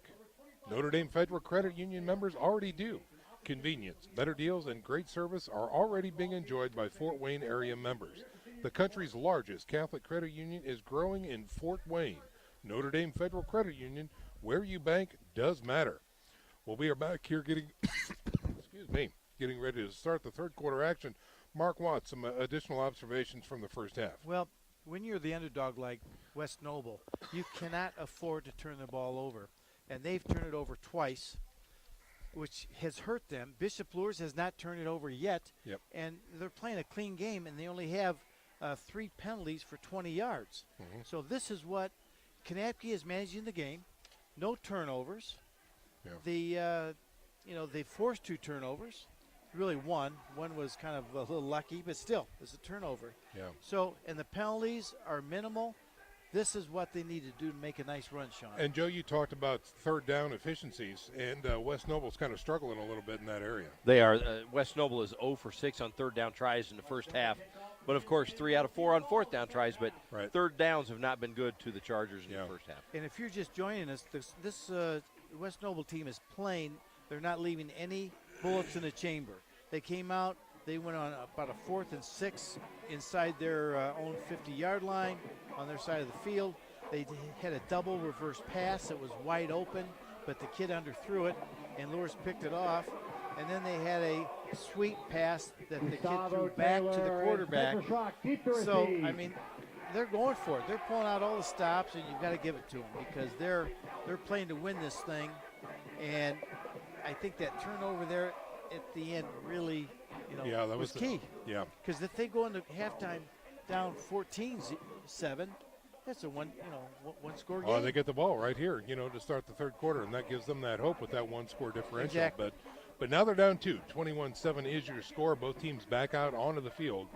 And Peyton Howe and company for the Bishop Luers Knights getting ready to kick this one left to right on your radio dial. And how many times do we say the opening drive in the third quarter is key, and it is right here. You betcha I mean, this is huge for both teams. Luers can get a 3-out, or they only get one score. They're going to get good field position, up 2 touchdowns, and they're rocking and rolling. If West Noble gets another 15-20 play drive, we got a ball game. Gross and Shock back for the West Noble Chargers. Here is a kick taken near the 20-yard line, looking for a lane. He's got a lane. Oh, ball comes out, and it's covered by Bishop Luers, I believe. No, I think West Noble. Did they get the hop? I think so. West Noble. Luers kid had it, and it bounced out of his arm, Sean. Oh, my goodness. Let's see what the call is Gaston here. had it in his arm. Yes. And it looks like West Noble will retain possession near the 26-yard line. On their third, fumble recovered Just a by the hard-hitting Bishop Luers special teams right there. They forced 2 fumbles now on kickoffs. That they have. So Robleski coming back out for the West Noble Chargers on offense. He is their quarterback, checking in at 5'11", 150 pounds. He is a senior leader for this team. Wearing number 3 and the red, white, and blue for the Chargers. He's in the shotgun with a single setback. Here is a snap. Here is a pitch to the right side. That is Pruitt trying to get the corner. He cannot. Alan Jackson comes in and makes a stop. That's going to be a tackle for loss inside the 25. Checking the number on that, Mark. Was that 42 and not 32? It was 32, yes. Okay, so that's Ty Hambright. Yes, Ty Hambright. Sorry about that, Hey, we said first half, Ty Hambright made some huge runs. He's saying, Coach, put me in on defense now. That's right. Jordan Presley's not playing. He's hurt a little bit, so he wants to get this thing back to Fort Wayne. So a loss of 2 on the play brings up a 2nd and 12 for West Noble. Here is a snap. Give to Pruitt again through the middle with a nice push. He's going to get the loss back and maybe another out to the 26. Hey, guys. Check that, 36, excuse me. Godfather, what do you have? But you can just see in these few plays here that this is more attack defense. I just checked with one of the coaches, and they said at halftime they're going to quit stunting and start reading. The stunts were taking them out of position. Now they're reading and filling. Now you're attacking instead of catching. All right. So a 3rd and 9 coming up for the Chargers. Shotgun formation with a single setback. He looks to throw, drawing them in. Here's a screen, and Pruitt has it. Oh, he's stuck in the backfield and dropped for another loss. The senior leader on this defense. Yep. Dom Easley. And Luers got lucky there because they had a blitz from the outside, a corner blitz. And if Dom Easley doesn't make that play, there's nobody that's going to go. Yeah. But he made a great form tackle, stuck him, just put him on his back, and just a great play by the senior leader. He's been there all year for Bishop Luers defense. Sebastian Loy, number 21, in to punt this one away for West Noble. The drive goes nowhere here in the third quarter, and it's a rugby-style kick. Puts his leg into it and drives the receiver back. Going across the field is Gaston, looking for something to happen, and not much will. He's going to be dropped near the 25. It's okay. Caught it, so it didn't go any deeper, and good job for Bishop Luers defense. 3 and out. That's exactly what they needed to kind of keep the momentum on their side. Folks, remember, Hubcap Express is the expert in run-flat tires and plus-size fitment. If you need your rims straightened, Hubcap Express fixes bent wheels. For all your tire needs, visit Hubcap Express, located at 606 West Coliseum Boulevard, or online at hubcapexpress.com. Be interesting here. Let's see if Bishop Luers keeps it on the ground and grinds some of this clock so they can get on that bus and just go home with a good win. Pro set for the Knights. Kanapke in the shotgun. From the 25-yard line, here's the snap. Here's a quick second give through the middle. It's a counter, and he's got room and more. Running through that line, and he is roughshod. That's Presley in midfield. The 40, the 30. He is going down. He's got one man to beat, getting pushed, staying in bounds, Does he get it? Touchdown, Bishop Luers. Unbelievable. A 75-yard run by Presley, and now the Knights are really in the driver's seat. A couple of things there. First of all, they didn't play him on defense. Hambright took his place. Now he's playing offense. With fresh legs. With fresh legs. Yep. And he's one that can outrun pursuit angles. We were here. We had going from our left to right. About midfield, he took off to the sidelines away from us, and he outran pursuit angles. Yeah. Kids had everybody. him, and he just outran them. In for the PAT is Howe and company, and it is up and good. Another 7 points on the board for the Bishop Luers Knights with 9:35 to go here in the third quarter. Your score now 28-7. Bishop Luers over West Noble. We'll go ahead and keep things right here. So, Mark, really an impressive way for the Bishop Luers Knights to start this third quarter. Again, we talk about that first drive. West Noble was stuck with a 3-and-out. No first downs there. So the Bishop Luers defense holds. They get the ball back. One play from scrimmage from the 25-yard line. And Presley just pretty much shredded that defense right through the middle, broke it outside, and went to the house. I think it's a credit to Bishop Luers' defensive coaches. At halftime, as Dave told us in the sideline, they told him, hey, we've been studying, and that's been taking us out of the play. We're just going to hit hard, read and react, like Coach Godfather, he loves to do anyway. That's right. Even in his putting, he likes to read and react. And it shows the difference there. 3-and-out. Presley now, I believe that was, what, a 80-yarder? I think 75. 75, so that gives them 775 yards for the year, averaging well over 7.1 now. It's 8 touchdown for Mr. Presley. Pate now in to kick this ball away, kicking left to right on your radio dial from the 40-yard line, working from the middle of the field. Here's the approach, and here is the kick. High end over end kick, beautiful kick taken near the 9-yard line, running up to the 20, trying to bounce it outside and hit by 3 tacklers right away near the 25-yard line. Is the return man, number 20, for the West Noble Chargers. Dom Easley on the tackle. Taylor that time on the return for West Noble. Gets north of the 20 out to the 25. And Chase Robleski, the senior, and the offensive crew coming back on the field for the Chargers. Robleski averaged 125 yards a game passing, and they've only had how many, Joe? About 43 in the first half. Here's a snap. It's going to be a read option on the right side. Quarterback decides to keep it, and he's going to gain 4, maybe 5, out to the 30-yard line. Miss Gilly with the tackle. So an interesting way here to start this drive, getting the quarterback more involved with the active part of the play. Deciding to keep it that time on the read option. Gain of 5, bringing up 2nd and 5. Well, they're going to have to open it up here. Yeah. Down 3 scores. Just get a little more, get a little field position. Pull out one of these special plays again. Single setback, 2 wideouts to the left on the short side. And again, a give through the middle to Pruitt. He finds that hole, and he dives forward. Will have enough for the first down, just shy of the 40 at the 39. Another Charger first down. Mr. Gaston saved a touchdown there. Free safety. That's Pruitt. He runs hard. He hits that hole very, very well. He really does. He's been an impressive back for a sophomore. So they straighten up the chains from the 39 and a first down now for the Chargers. Going to be a trips package to the right side.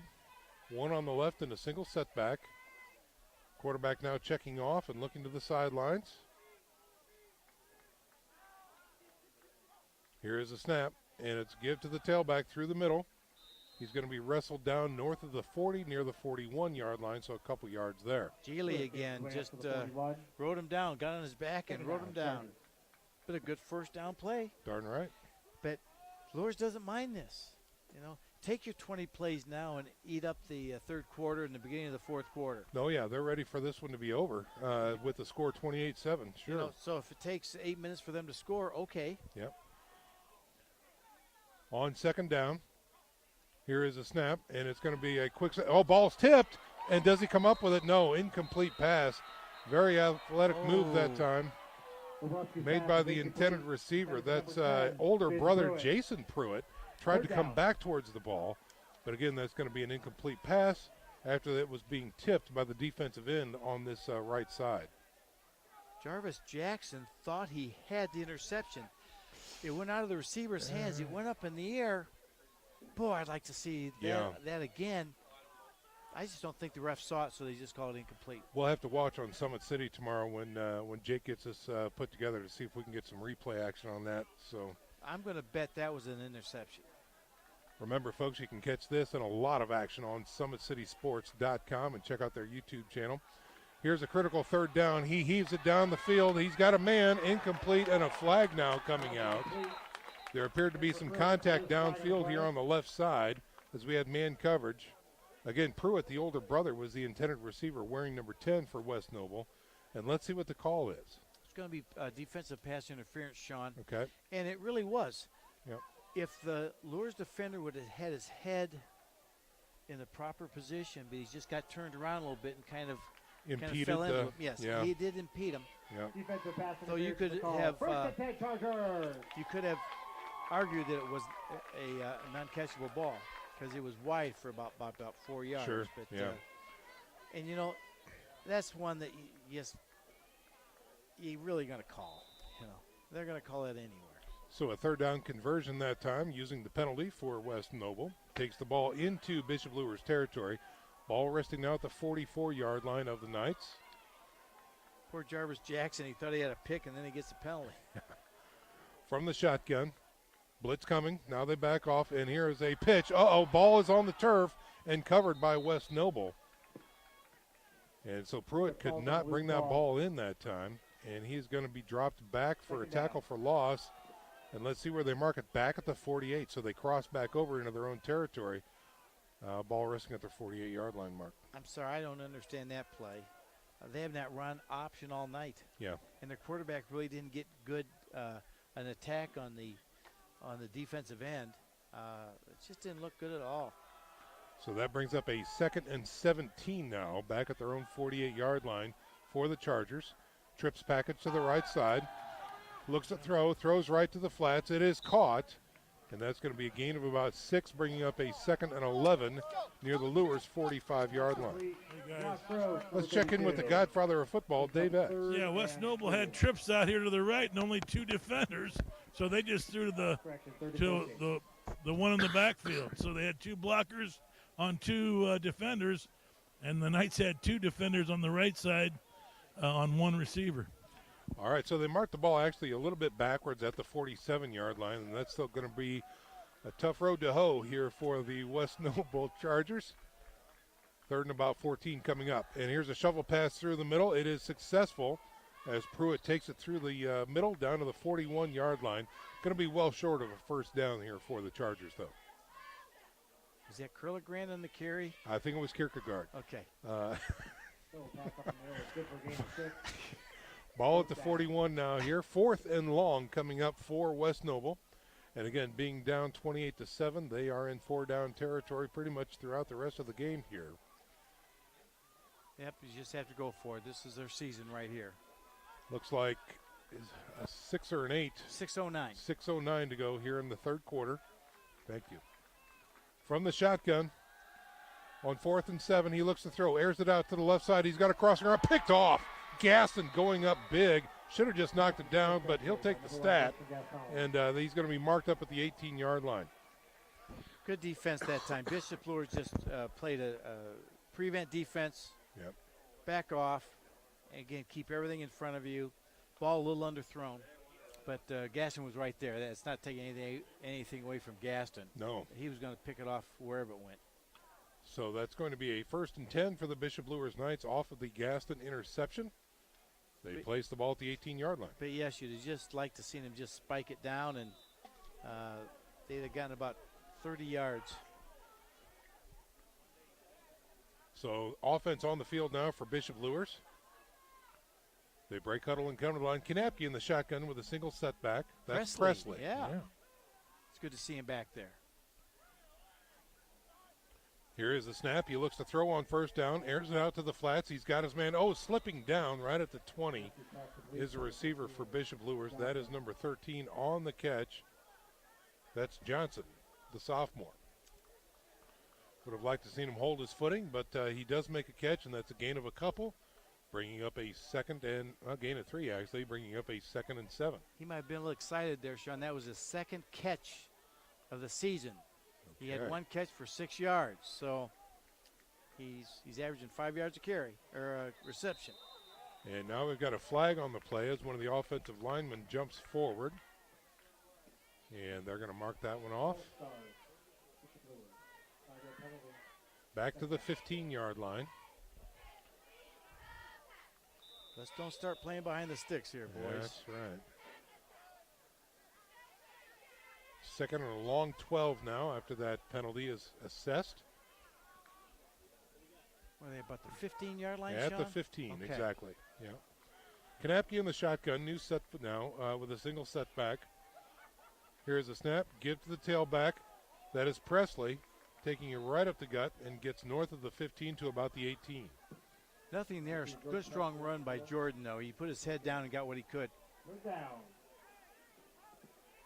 3rd and 9. 3rd and 9 coming up for Bishop Luers. All Again, right, this is where you would hope that Gaston would have just knocked that away and given them some midfield position, but you can't take away an interception from the kid. This is where Kanapke needs to manage the game. If it is a pass, make sure it's there. If it's not, throw it away. You're up 3 scores. Just manage the game here. He is in the shotgun with a single setback, twins right and left, looking to throw, pressure coming, has some time, goes over the middle, little low and incomplete that time. We had 2 receivers crossing, Gaston and Enneking that time, and they just can't make the connection. Nope, a little under, just thrown in the ground. So West Noble has a glimmer of hope. 4.5 to go here in the 3rd quarter, and the punt team is on now for Bishop Luers. Looks like West Noble's going to be setting up a return. Schrock back deep with Gross back there as well. Schrock standing near his own 45-yard line. Howe gets the leg into it, and it will take a West Noble bounce, kind of straight up and straight down and touched up by Bishop Luers at the Bishop Luers 49. Okay, Sean, West Noble, that is, they've had a couple of trick plays, as we would call them. Double pass back to the quarterback. Here is where you need to run another one. They need a quick score. They've had one that was wide open, so if he's got another one of those trick plays in his book, this is the time to do it. Sure. 1st or 2nd down. Don't wait till you're 3rd and 20. Some misdirection is what the doctor is calling for here. Flea flicker, just something that they need to score quickly. 1st and 10 from the Bishop Luers 48 now for West Noble. Short field. Here's a snap, and it's a quick give to the tailback. That's Pruitt behind his lead blocker. Takes it down inside the 45 to the 42. That's the trap play. They just pull the right side guard, and they've gotten 4 or 5 yards on that all night. Consistently, yeah. Yes. Call that a gain of 5 that time. In between the 42 and 43-yard lines. Hurry up offense now for West Noble. Here's a snap. Again, a quick give to the tailback. Finding his way down close to the 40-yard line. That's going to bring up a 3rd and short for Pruitt. Same play the other direction. Jacob Mora, the 6'6", 260-pound junior, with a good stop there. Under 3.5 to go here in the 3rd quarter. 28-7 is your score. Bishop Luers on top of West Noble. West Noble driving, facing a 3rd and 2 from their own 40-yard line. Quarterback under center this time with a pro set, and here's a quick give off tackle, and that is going to be hit in the backfield, driven back. Thought a flag might come out for a horse collar, but does not. And a big tackle for loss there for the Bishop Luers Knights defense. Brought down to the backfield. 4th down. Tell me I'm wrong. Yeah, so that was I think that might have been a missed call there, Mark. Thanks very much for backing me up, fellas. I appreciate that. So, again, a 4th down now coming up for West Noble. Ball resting at the 43-yard line. I'm sorry, the quarterback faked me out. I thought he was going back. Here it is on 4th and 5. Give to Pruitt. No, play action. Beautiful play action. Tipped and incomplete at the last second. Trez Jordan got his paws on the ball, and it is an incomplete pass. Oh, good defensive secondary play there. Very nice. He did not go for the play fake, stayed back, played his zone, and batted it away. But how about Robleski on that play fake?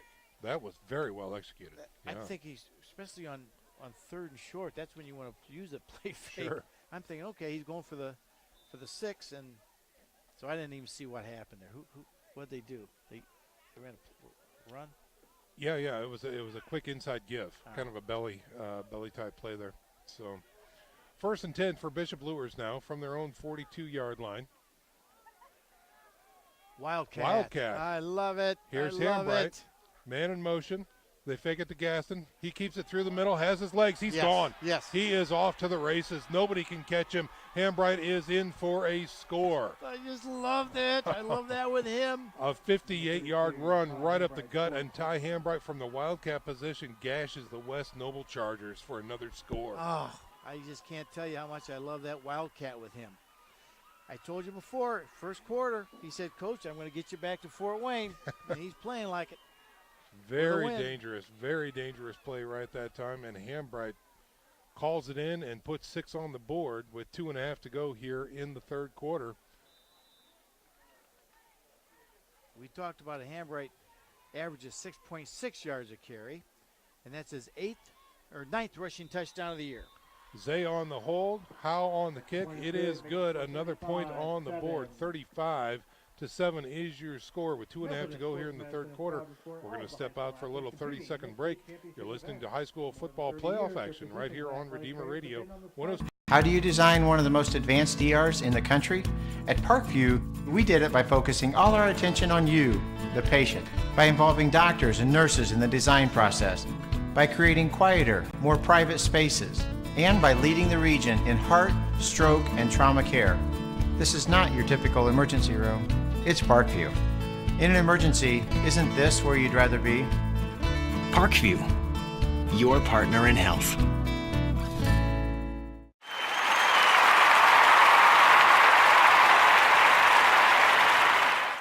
Offers one-day and overnight retreats with over 70 rooms.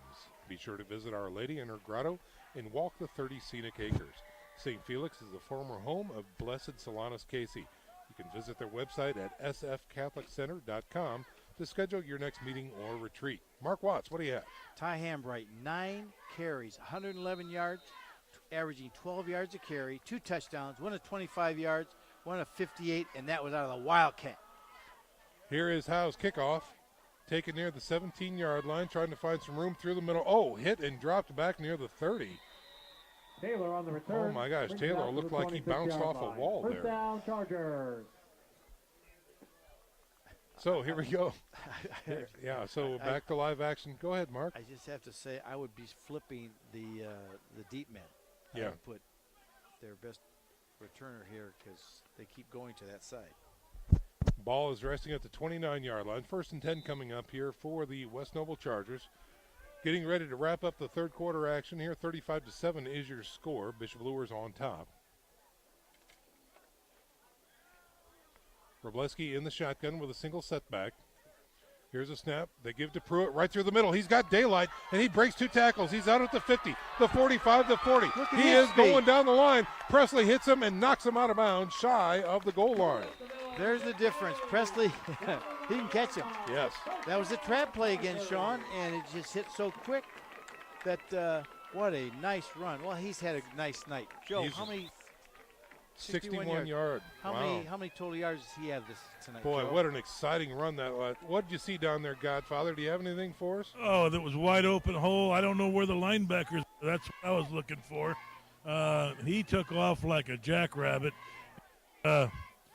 Number 6 tried to catch him, but ended up being Presley catching him. Yeah. All right, so 1st and goal here coming up for West Noble. Do we have some yardage there for young Mr. Pruitt coming up here shortly? Here's again a give to Pruitt, trying his way through the middle, gets inside the 10, down to about the 8-yard line. All right, he's 31 carries for 175 yards tonight. He's having a good night. That's a great night. Yeah. Hey, guys. Godfather, what do you have? That's a similar ran against Busco. Similar play that he had going the other direction. He just pulled it against the Knights. There you go. And they caught him before he got to the end zone. Yeah. All right, 2nd and goal from the 8-yard line now for West Noble.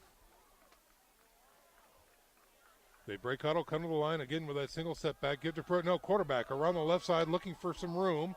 and he dives for a yard, maybe 2, close to the 6. That's one of those misdirection plays where Pruitt looks so good. You think the linebackers are going to bite on it, but they didn't. Luers had good disciplined defense that time. Everybody just played in their positions.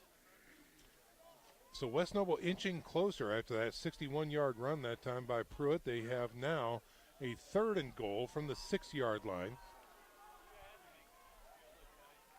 Wrobleski is in the backfield. He's got an offset back to the right side. Man in motion now, coming back towards him, right to left. Now he checks off, and now they don't like what they have, so it looks like West Noble is going to call their first timeout of the second half. 53 seconds remaining here in the third quarter. We're going to go ahead and keep things right here. Give us an opportunity to check in for some scores and updates from around the area. Give Nick Gray an opportunity to jump on the air here shortly and give us that update. So, Nick, what do you have for us? Well, Bishop Dwenger started the third quarter out really well, guys. They're up on Southside 35-7. Leo has scored, so now it's 20-7. New Haven leading that one, though. And then Wayne is having an excellent game this evening. They're beating Columbia City 49-14. And Norwell's beating Belmont 24-7. So the winner of that game will play the winner of this game, right, guys? That's it. And then Concordia is still leading Garrett 20-6. Lakeland's still beating Heritage 8-6. And then Woodland is pretty much taking care of Prairie Heights. They're leading that one 48-0. Back up to you. All right. Here we go. The timeout is over, and West Noble now again facing a 3rd and goal from the 6-yard line. Single setback is Pruitt. Wrobleski in the shotgun, man in motion, left to right now, going to the far side. Here's a snap, give to Pruitt through the middle, puts his head into it. Does he have it? Touchdown, West Noble. So Pruitt caps that nice 61-yard with a 6-yard follow-up run and puts 6 points on the board for the Chargers. And if you're just following us here late this evening, Pruitt's only a sophomore. Yeah, he's going to make some noise here in the next couple of years for sure. Sean, after this kick, I want to share something about the school record for rushing. And I talked to Coach Lindsay about right before the game. Here comes the PAT for the Chargers. It is up, and it is good. 35-14 is your score with 49 seconds remaining here in the third quarter. Mark, what do you have? All right, so I watched film, and it looked like Luers could run the ball tonight. Sure. Obviously, and they thought so too. So I said to Coach Lindsay, I said, Coach, what's your all-time game single rushing record? And he said 305 or 306. It was just a little over 300. And I said, well, I'm going to talk about it tonight because you could break this record tonight. And he said, oh, that's probably not going to happen. And so right now, Luers is around 266 yards rushing, and they've got a quarter left. So they might be onto that They might be on their way. Yep. Yeah. It'll be interesting to see to start the fourth quarter if some more clean jerseys are going to start showing up or keep the playmakers in. You know, I think reps are important, but you got to stay healthy. Got to stay healthy. But you're right. Yeah. Especially with Presley a little bit beat up. Sure. And Hambright's had an ankle early in the season. He looks, he's 100% right now. But he's you're right. on fire. You're right. Yeah. Well, they're the coaches. We're the commentators, so it's up to them, not us. They know what they're doing. That's right. Let's see what West Noble can do here on the kickoff. Looks like they might be angling for an onside here. Under a minute to go here in the third quarter. And West Noble preparing to kick off, waiting for the whistle. There it is. And we are under play. Puts a leg into it. No, nice deep driving kick this time. And it is handled by Presley near the 5-yard line, going to the far side of the field, gets a wall. He is set up, and he is off to the races. And, one man to beat, and it was the kicker. And he does knock him out of bounds near the midfield stripe. When you watch this game, Jordan Presley is in a league of his own. Yeah. And we talked a lot about Gaston tonight, but Presley just is a man. He's just unbelievable. He's so talented. Yeah, it looks like we've got a player down on the field. Godfather, if we go to the far side of the field, it happened near, is a Knight down or is that a Charger? That was a Knight. Okay. It was Gaston. Okay. He's up. He popped up. Okay, all right. So we thinking about stepping out for a little break, but no, the offense is back out onto the field for Bishop Luers in West Noble territory. New quarterback. Very close to a 50-yard return that time by Presley. Zach Robbins in Zach quarterback, Robbins, I believe, number Sean. 12. Yep. He is in to finish things off here for the Bishop Luers Knights. No, Hambright's at It's a Wildcat. Wildcat. Yes. Yeah. Robbins is offset to the right. Hambright decides to keep it around the right side. He is into the linebacker core, getting dragged down near the 40-yard line. Hambright on the carry. Oh, yes, I love this. I better stop saying that. The Wildcat on display here, very effective for the Bishop Luers Knights, is Ty Hambright, number 32, taking some direct snaps and getting some positive yards. That one will chalk up to a 7.5-yard gain that time as they place the ball down at the 41-yard line of West Noble. Be the last play of the third quarter. They will line up. Robbins now appears to be the quarterback. Offset is Hambright. In man in motion is Presley. Here's a jet sweep left side. Presley getting to the edge, turning it up, putting his shoulder into it. Hard to bring down. Finally tackled near the far side of the field near the 30-yard line. And we'll regroup after this 1-minute break as it is the end of the third quarter. Your score 35-14. Bishop Luers on top of the West Noble Chargers. We're back in 60 seconds, and you are listening. Friday Night Lights. Fort Wayne football from the comfort of your own home. Or when you're on the go. The same night the pigskin touches the end zone or is stopped dead in its tracks. 10 teams, 5 games, 1 website. SummitCitySports.com. Live streamed high school games, score updates, and news hub for all Fort Wayne athletics. Find us on Facebook, Twitter, YouTube, and SummitCitySports.com. Beautiful baby, you're sweeter than strawberry pie. Just like the morning, your smile brings the sunshine. The Parkview Family Birthing Centers, with everything you need for baby, plus birth planners, expert physicians, midwives, and more for you. I'm a Parkview mom. You can be too. Learn more at parkviewmom.com.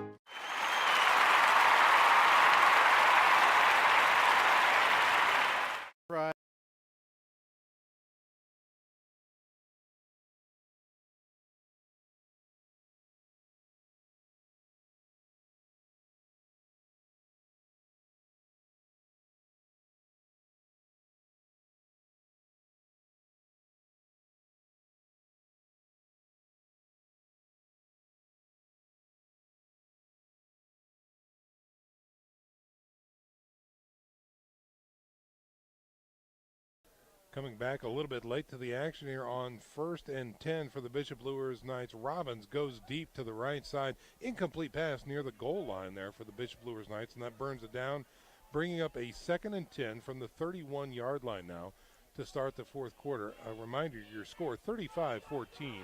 Bishop Luers on top.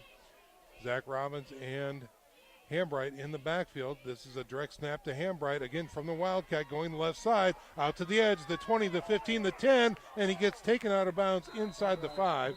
There is a flag on the play. This one may be coming back. Again, there was a lone blocker, open field blocker out there. The receiver for Bishop Luers might be tagged with a hold here. That was deep, though, but still, yeah. That's impressive. They just pull the backside guard and on this little counter play, and Hambright, he gets the ball so early he can see his, in his vision, he can see his hole quicker, I think, Sean. I think you're right. So that happened near the 13-yard line, so it's getting taken back to the 23-yard line. It will not give Bishop Luers a first down, but bring up a 2nd and short, about 2.5 now for Bishop Luers. Robbins and Hambright in the backfield. Robbins this time giving to Hambright through the middle, patiently running, looking for his lane. He's going to be dropped near the 20. It'll be close. He should have enough for a first down. He's got it, yep. Yeah, near the 20-yard line. 11:24 left in the fourth. Luers in command here, 35-14, Sean. It looks like it's going to be next week. The winner of Belmont and Norwell. Okay, taking on the Knights. Yes. And we look at that sectional. Norwell's 2-6 and Belmont's 2-6. So Luers looks like they're going to be playing someone that they will be the favorite next week also. from the 20-yard line. 1st and 10 now. Here is a snap. Oh, ball is on the ground, and it is covered. It was a bad mesh point between Kanapke, who is back in as quarterback now, and Hambright. But I believe Hambright was able to fall on the ball back near the 25. Yeah, I didn't see Kanapke come back in. So looks like Coach Lindsay wants to work on a few things. All right, so a loss of 5 on that play brings up a 2nd and 15 from the 25 for Bishop Luers. 10:30 to go here in the 4th quarter. 35-14 is your score. Luers on top and academically moving on at this point. Let's see what happens here as Kanapke is in the shotgun with Presley behind him, offset to the left. He's looking to throw, and it is a screen pass. He's got blockers in front of him. He shakes a tackle. 15, 10, 5. Presley in for the score. A 25-yard pass reception from Presley, and another 6 points on the board for Bishop Luers. Nice throw by Kanapke there. He led him to the outside. He caught it on the run so he could just turn, get his vision, and both Presley and Hambright just have great vision. And really, hats off to Kanapke. They're really selling, Yes. sucking in that defensive line. They were really charging after him. And you really need that to pull off a good screen pass that time. So good point. Yeah, all the way around, very well. And it looks like another good PAT by Howe. And our score now 42-14 with 10.5 to go here in the 4th quarter. We're back in 30 seconds. You're listening to high school football playoff action here on Redeemer Radio, 106.3 FM. Ryan looking to center into the slot to Esther, but broken up by Scott. He shoots, hits guard. Now the sticks are up. And now this is bad news. Everyone going at it down here in the corner. Fort Wayne hockey. McClung with the deke. 6 teams. Bone cutter to Ryan Freeby with the shot from the point. He scores! Live stream games new this season. Follow us on Facebook, Twitter, YouTube, and SummitCitySports.com. Here at West Noble High School on Charger Hill, where tonight the Bishop Luers Knights are in command with 10 minutes to go here in the contest. 42-14 is your score, and the Knights are preparing to kick this one away after a beautiful screen pass presented by Kanapke and a 25-yard run by Jordan Presley after the catch to put 6 more points on the board. Perfect on the night was Howe on his PATs, and he's in to kick this one away. We're going to check in with Nick Gray after this kick for his scores and updates from around the area. Here comes the kick from the 40, kicking right to left on your radio dial, high and over in short kick this time. Taken near the 20-yard line, looking for some room, dancing through the middle, finding some more room. Past the 30, close to the 35 is where the Chargers will start. Nick Gray, what do you have for us? Well, Nick's Gray's cutting in and out a lot there. Apologies about that. So we'll try and check in with him if we can get I'm back down here. Can you hear me? Get it back on going here. Yeah. So New Haven is leading Leo 20-7. So it looks like possibly Dwenger New Haven next week. Wayne is beating Columbia City 49. We have our first final of the night. Norwell beat Belmont 24-7. So. Looks like Luers could be playing Norwell next week. Back up to you guys. All right, on 1st and 10 for West Noble. Here's a snap, quick screen out to the right side. He's got a man and some blockers, and he's got some room. Now, let's see, he might have slipped down, and they are going to give him forward progress out to the 44-yard line. Got some clean jerseys in there too, Mark, for the Bishop Luers Knights on defense. So we'll try and keep an eye on that. And it looks the way the brackets are, Luers will be playing at home next week against Norwell. Luers is in the lower part of the bracket, and they were on the road. So it's advantageous for Luers because if you're in the lower of the bracket, that means you'll get a home game if it's both teams have had a home game. Here's a reverse pass by West Noble, setting up, going deep. He's got 2 men open, too much time in the air, and coming over and knocking it away is Childers, number 3 for Bishop Luers. Grabbing his helmet, saying, "I wanted that pick," but again, good play. There's just too much air under that ball. Well, he threw it to the wrong guy. 32. The wide receiver who threw it, he had 2 guys open, and the one closest to the sideline was more open than the one he threw it to, and he just looked to the sideline and he pointed to the guy he should have thrown it to. Yeah, sure. Yeah, point now that you missed him. So the incomplete pass results in a burn down, 2nd and 10 here for West Noble from their own 44-yard line. Wrobleski in the shotgun.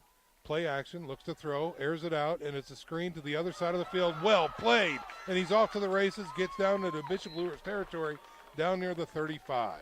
What that play was, Sean, they looked like they were going to throw a hitch out there. He went 2 steps down, he went back, they faked the hitch, and then he went up the field.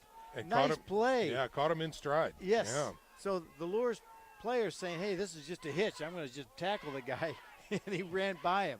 That was a slick play. 1st and 10 for the Chargers in Luers territory now. Here is the snap, looks to throw, looking, firing to the right. Hit and intercepted this time off the tip drill. Well done by Bishop Luers to get that ball. Number 24 for the Knights coming up with it. And that's Nick Brenner on the interception. And Dom Easley was right there, and if he'd have picked it off, yeah, that's right, Burkmeyer. He might have had 6. Yeah, because he was coming toward us with some head of steam. And Burkmeyer was going the opposite way. Yeah, and he just kind of caught it. Oh, Dom will say, "Come on, sophomore." Was his junior? He's a sophomore. So, yeah. Come on, sophomore. Yep. Let the senior catch that and run with it. So Burkmeyer's interception that time gives the ball back to Bishop Luers here at the 26-yard line. Their 26-yard line with 8 minutes and 38 seconds remaining in the contest. 42-14 Bishop Luers on top of West Noble. And here's Zach Robbins with a ball given to Ty Hambright again through the middle. I think that's. Oh, is that 22, not 32? I believe it's 22, Sean. Sorry about that. Good eyes. Good eyes. Yeah, so Braden Coward that time on the carry for Bishop Luers. 8. Cherubusco 31, Northfield 15. Both scores final. And that is a gain of 6 that time, bringing up a 2nd and 4 for the Knights. Ball at the 32-yard line. That was his 8th carry for the whole season for Coward. He is offset right. Robbins, and now a man in motion across the line of scrimmage. Give to Coward again, breaking it through the middle. Flag on the play as he takes it out close to the 38-yard line. And that, we'll bet, is a hold. Yeah, it could very well be. Right in the center, right in the middle, right by the offensive guard of Bishop Luers. Folks, just a reminder, Hubcap Express is the expert in run-flat tires and plus-size fitment. If you need your rim straightened, Hubcap Express fixes bent wheels. For all your tire needs, visit Hubcap Express, located at 606 West Coliseum Boulevard and online at hubcapexpress.com. So right now, Coach Lindsay, I'm sure, is telling everybody, hey, let's just play this game nice and clean, no penalties, just be smart. Let's go home with a good victory and have a fun ride down Route 33. 2nd and 13 now after the penalty. Robbins with the ball, rolls to his right, looks to throw. He's got pressure coming back to the left, decides to tuck it and run. He's got some daylight, getting to the sideline and taken down near the 27-yard line. Smart play by Robbins. Went to his right, knowing it was open. He got flushed. Yep. He just tucked it underneath his arm and said, hey, I'm just going to get what I can, not do anything really stupid. Yeah. And good play. Smart play by the senior. It's going to bring up 3rd and long. 3rd and about 8 here for the Bishop Luers Knights. You know, one thing, unfortunately, we should talk about it. Robbins getting some reps. All these players are one play away of playing. Next man up. Next man up. So it's nice that he's getting some reps here in the sectional, just in case. From the 28-yard line, 3rd and 8 coming up here for Bishop Luers. Trips to the right, or check that left on the short side. And now Coach Lindsay calls a timeout. They want to talk about a few things on this critical 3rd down to see if they can keep the drive alive. 7-11 remains here in the contest. 42-14 is your score. Luers on top of the Chargers, and we're back in 30 seconds. You're listening to Playoff Football here on Redeemer Radio, 106.3 FM. Indiana Farm Bureau Insurance. There's Ryan looking to center into the slot to Esther, but broken up by Scott. He shoots, hits guard. Now the sticks are up.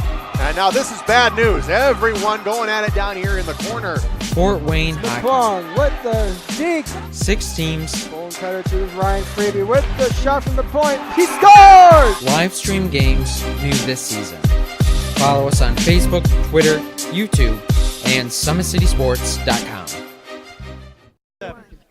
We are back to live action here at West Noble High School as the timeout prepares to get over here. We've got 7 minutes and 11 seconds remaining in this contest. Bishop Luers 42, West Noble 14.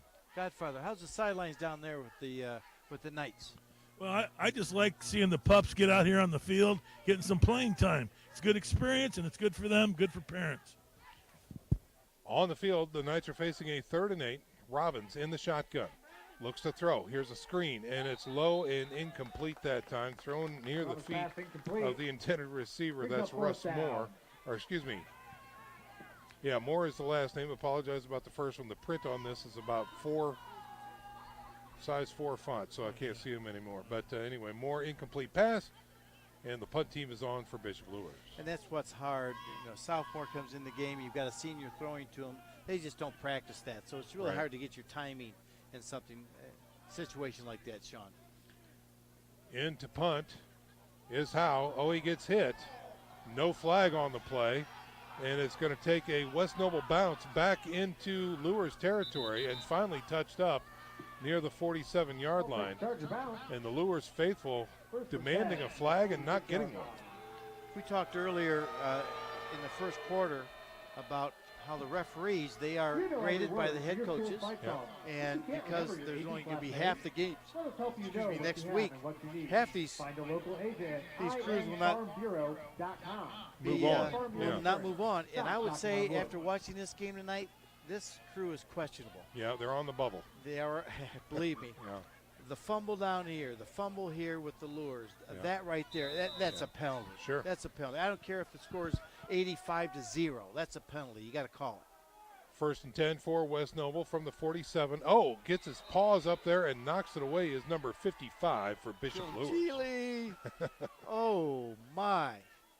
Great job. Good situational awareness. Saw the arm go up and decided to get his hands up in the air and knock that ball away. Hey, guys. That's why he's got a 55 on his jersey, though, Sean. What do you have for us, Godfather? Well, you remember a week ago, Mitch was flat on his back with a strained issue on his knee, and here he is back out here leading this team tonight. Full bore. That's right. 2nd and 10 off of the block pass. Man in motion now for West Noble. Here is a jet sweeper on the right side. Flag comes out. He breaks through, gets north, gets down to about the 29-yard line before he is tackled. But hold the phone. There is a flag. There's a flag on the play.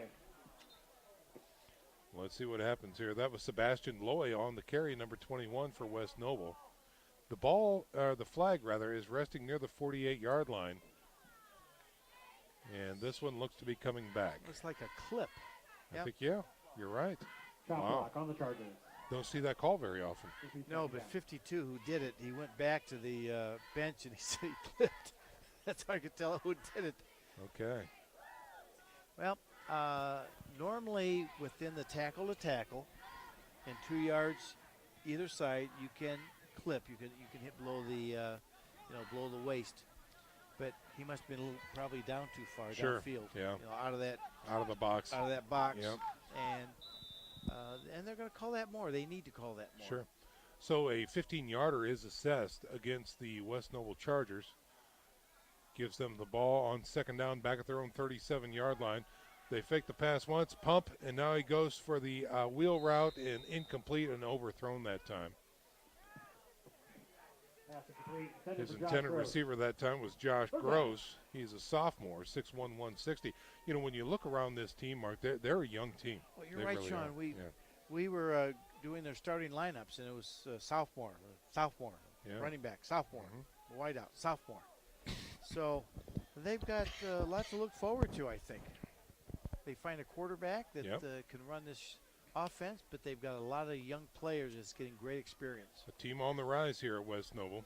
And let's see what we do here with, I believe that's 8:24 to go here in the contest. 6:24. 3rd and forever now for West Noble. Backside pressure. He's got to get rid of it. Throws it into the flats and incomplete. So an incomplete pass there. Sean, I've got to tell you, my kids love it when you say 4th or 3rd and forever. Okay. Especially Parker. He likes that. I love it when Sean does the 4th, the 3rd or forever. Yeah. Berkmeyer on the pressure that time and causes the incomplete pass. And here we are on 4th down. Offense looks to remain on the field. No, we've got a man back deep. I believe that's Loy. Yeah, Sebastian Loy in to punt this one away for West Noble. And Gaston's back. That was good. He was shaken up a little bit here on that one kickoff. Rugby-style kick as he looks downfield, gets the ball away, and it's going to hit short. Oh, it hits a Bishop Luer player. The ball is on the ground, finally picked up by Knight, and a return is on his way. That's Childers breaking out of one tackle, trying to get out of another, and taken out of bounds on the far side of the field in between the 35 and 40. Boy, that was dangerous. Oh, there's no reason to be around that football when it bounces. Just get In the away, fourth get quarter, away, get Caldwell away, Military and Academy take it where it 35, is. Northridge, That could have been a turnover right Sure, there. yeah. And those are the things that you don't need to be doing now, because those are discipline things that down the road that could cost you in a key game. There's going to be a lot tighter contests here coming up for the Bishop Luers Knights, and it's things like that that could cost them big That's time. correct. So that you've got to make sure that they clean those few things up. Another quarterback coming in for Bishop Luers. I believe that's Christian Fry, the sophomore now, number 17. In as quarterback. He threw a touchdown pass last week at Snyder. Man in motion across the line of scrimmage. Here's a quick give, and it's a misdirection play around the right side. Number 22 on the carry for Bishop Luers. That's Coward again, the sophomore, with a nice run. Yeah, this is just really nice to see these young kids play in the sectional like this. Kyle Mayhorter in on the tackle. Call that a gain of 5 for Coward, bringing up a 2nd and 5 here. Stayed in bounds, so the clock now ticking down to 5:40. Again, if you're going around the dial, the score here, 42-14. Bishop Luers on top of West Noble. Cowherd has had a 21-yard run so far this year. That's been his longest. Trips to the left. Fry, the quarterback, in the shotgun. Here's a snap. Give to Coward again through the middle. He breaks out. He's into the safety zone and finally taken down in West Noble territory inside the 40 near the 38. If Joe Wharton's here, we could tell if that was over 21 yards, Sean, but he's gone. That man bailed on us, by the way. Yep, that's what he does. So they place the ball at the 37-yard line, and a 1st and 10 coming up for Bishop Luers. Again, a lot of white jerseys on the field for the Knights right now as the clock ticks under 5 minutes to go. Christian Fry, number 17, your quarterback. He is a sophomore. Checks in at 5'7", 126. I think he's a little bit taller than that. Got some height to him. He's got a good arm, though. Yes, he does. Accurate. And here's a quick again to Coward, trying his way through the middle. Knights happy, keeping things on the ground and keeping that clock ticking down. In defense of my partner here, the American flagpole is right in his line. So yeah, I can't see it's a thing. 4 minutes and 28 seconds left. I'll just let you keep track of the clock. I Mark. will do that because, I feel bad for you. Well, thank you. No gain on the play. Brings up 2nd and 10 for Bishop Luers. As the 2nd and 3rds are in right now. So next week it looks like Dwanger will be hosting New Haven. New Haven. Right. Whoa. At Zollner. Like At you said, Zollner. hosting. Yep. Yeah, and we'll be there. Here's a snap. Here's a throw. Fry. Oh, tip drill. Is it caught? No, hits the ground and incomplete that time. That'll stop the clock with about just under 4 minutes to go. So, yeah, ladies and gentlemen, our coverage will begin at 6:55 next week for Sectional 2 action as the Bishop Dwenger Saints, at least at this point in time, look to host the New Haven Bulldogs, coming into the contest undefeated. Oh. No, they've lost one, Sean. New Haven's lost one. They're 7-1. Okay, I'm sorry about that. Remember Leo beat New Haven beat Leo. Leo beat East Noble, and East Noble beat New Haven. That's right. That's yes. why those three shared it. So here is again another middle play by Bishop Luers, brings up a 4th and 8. Cowherd on the carry. 4th down. And so Coward not able to break free that time, and we will see 4th and 8 coming up for Bishop Luers. No sign of a punter on the field yet.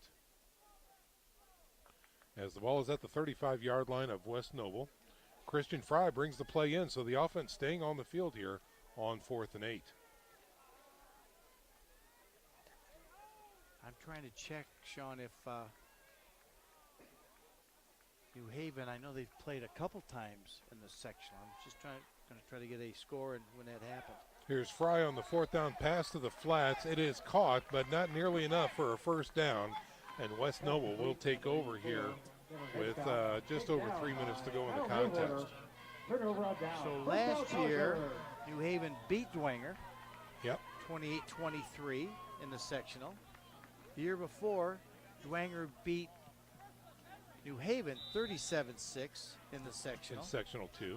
Yeah. So really, it looks like, and Dwenger also played him in 2013. So the last 3 out of the 4 years they have played, and New Haven finally got them. Yeah. So this should be a heck of a ball game. Darn right. Are you going to be on the sidelines for that one? I'll be on the sidelines for that one. Fantastic. West Noble now on offense here to close out this game. Here's an end around to the right side, looking for some room. Oh, shoestring tackle there that time. Nicely done near the 45-yard line.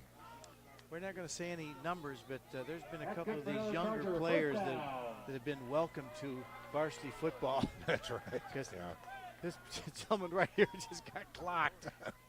Here is a snap, and again, that's a give to Pruitt, number 25, still in the game for West Noble. He's going to lunge ahead for nearly a gain of 5 out to the 50-yard line. That's a play when you're doing films. You'll watch films, and you'll have a good time. And those are the things you just kind of go back and forth and say, hey, what happened on this one? Again, a give to Pruitt, puts his nose into it, pushing forward for a first down across the 45 of Bishop Luers. Pruitt right up the middle. And they're going to mark it right at the 44, so they're going to move the chains here and give West Noble a first down. Hey, guys. Let's check in with Dave X on the sidelines. I think it's neat to see these younger players out here, white jerseys. It's going to be exciting to see if they can hold them out here before the end of this game. Yeah, it is. It's very neat to see. And another quick give through the middle that time. Pruitt, not much there on the carry, gain of about 4, brings up 2nd and 6. We've got about 2 minutes to go here in this contest. So Weber, number 53, a linebacker, made a really nice stop on that sophomore running back. Here's a long pass out to the sidelines, in and out of the hands of the intended receiver, the elder Pruitt, Josh Pruitt, number 10 that time. And that is going to be incomplete. Number 10, Jason Pruitt. Yes, they were trying to go for a big play that time. Got the flag, Sean. Not successful.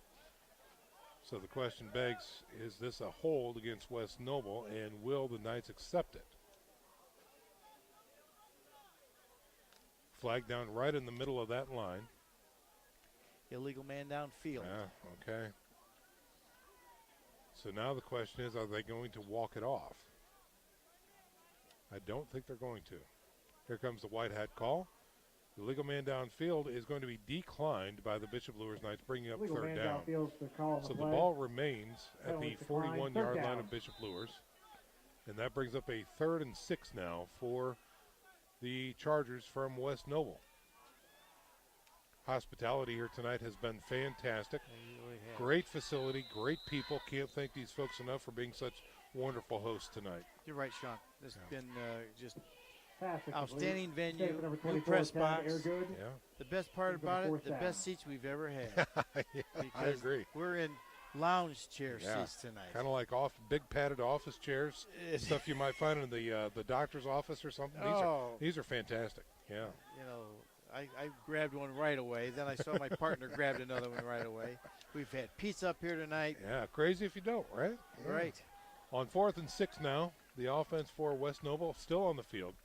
Here is the snap. He's looking to throw. Robleski throws over the middle. He's got a man. Oh, and dropped. It was caught and dropped as the receiver had the ball and looked downfield too early and could not retain possession. And the ball goes back to the Bishop Luers Knights with under a minute to go. Spencer Schrock. Or check that, under 2 minutes to go, excuse me. And we'll just remind everybody, he's the one, probably one of the keyest plays in the game. Scores tight, 7-7. Luers is a little bit on their heels. West Noble is driving. They've got 4th and 3 on about the 20-yard line of Luers. And Schrock drops the ball there too. West Noble had the momentum. Luers gets it, takes it. Gaston hits a big play, and that was really the turning part of the game. So he did the same thing there, unfortunately. And here's an end around going back the opposite field now is number 20 for Bishop Luers with a tremendous run. He ran about 75 yards and gained 20. That's Ben Jennings on the carry. And he is going to be taken down near the 50-yard line, almost exactly at the 50-yard line. Correction, second and short. Turns out it brings up a 2nd and 9, or check that, 2nd and 1. So all the coaches are on the Bishop Luers sideline saying, okay, who has not been in this game, and they see here they come. They make sure they get everybody in. It's important. It is. Because these kids have to play, and you make sure you go to all your coaches, are all your kids in the game, because it's that important for everybody to get on there and play it here on this Friday night. On 2nd and 1, here's Fry. He's got to give to the tailback. He's got a first down and a little bit more into West Noble territory, down near the 47-yard line. Looks like, is that at a 49 there, Mark? 43. 43 on the carry. Dakota Tall? Yes. Dakota Tall on the carry. Tough. Suliff. Dakota Suliff. Okay. All right. So 1st and 10 coming up for Bishop Luers at the West Noble 46-yard line. 1 minute and 9 seconds remaining in the contest. Here is the snap, and again a give to Suliff. Oh, he's hitting the backfield and whipped down. And welcome to Friday Night Lights, young Mr. Suliff. He is a freshman, checking in at 5'1", 128. That was an interesting tackle there. And he picked right back up. He did. He's a hard-nosed player. So tackle for loss on the play. Back to the 50-yard line. We've got about 34 seconds remaining in this contest. One more snap for the Bishop Luers Knights ought to do it. As they break huddle and come to the line, Fry, the quarterback, looks over the defense. Here's a snap. Give to the tailback. Trying to find his way through the middle. Gets about 4 yards again back to the original line of scrimmage. On the carry that time was number 29. That's Joe Derrick for the Bishop Luers Knights. And that's going to do it, ladies and gentlemen. Knights win. Knights win. Your final score, 42-14 here at West Noble. Stick around, folks. We're back in 90 seconds. You're listening to high school playoff action right here on Redeemer Radio 106.3 FM. Friday Night Lights. Fort Wayne football from the comfort of your own home. Or when you're on the go. The same night the pigskin touches the end zone or is stopped dead in its tracks. 10 teams, 5 games, 1 website. SummitCitySports.com. Live streamed high school games, score updates, and news hub for all Fort Wayne athletics. Find us on Facebook, Twitter, YouTube, and SummitCitySports.com.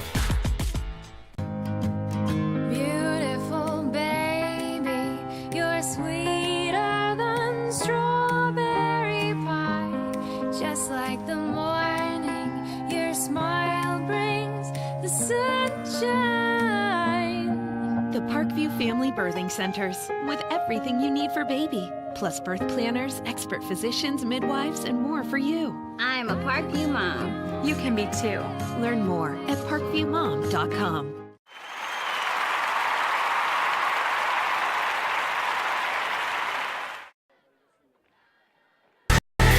Friday Night Lights. Fort Wayne football from the comfort of your own home. Or when you're on the go. The same night the pigskin touches the end zone or is stopped dead in its tracks. 10 teams, 5 games, 1 website. SummitCitySports.com.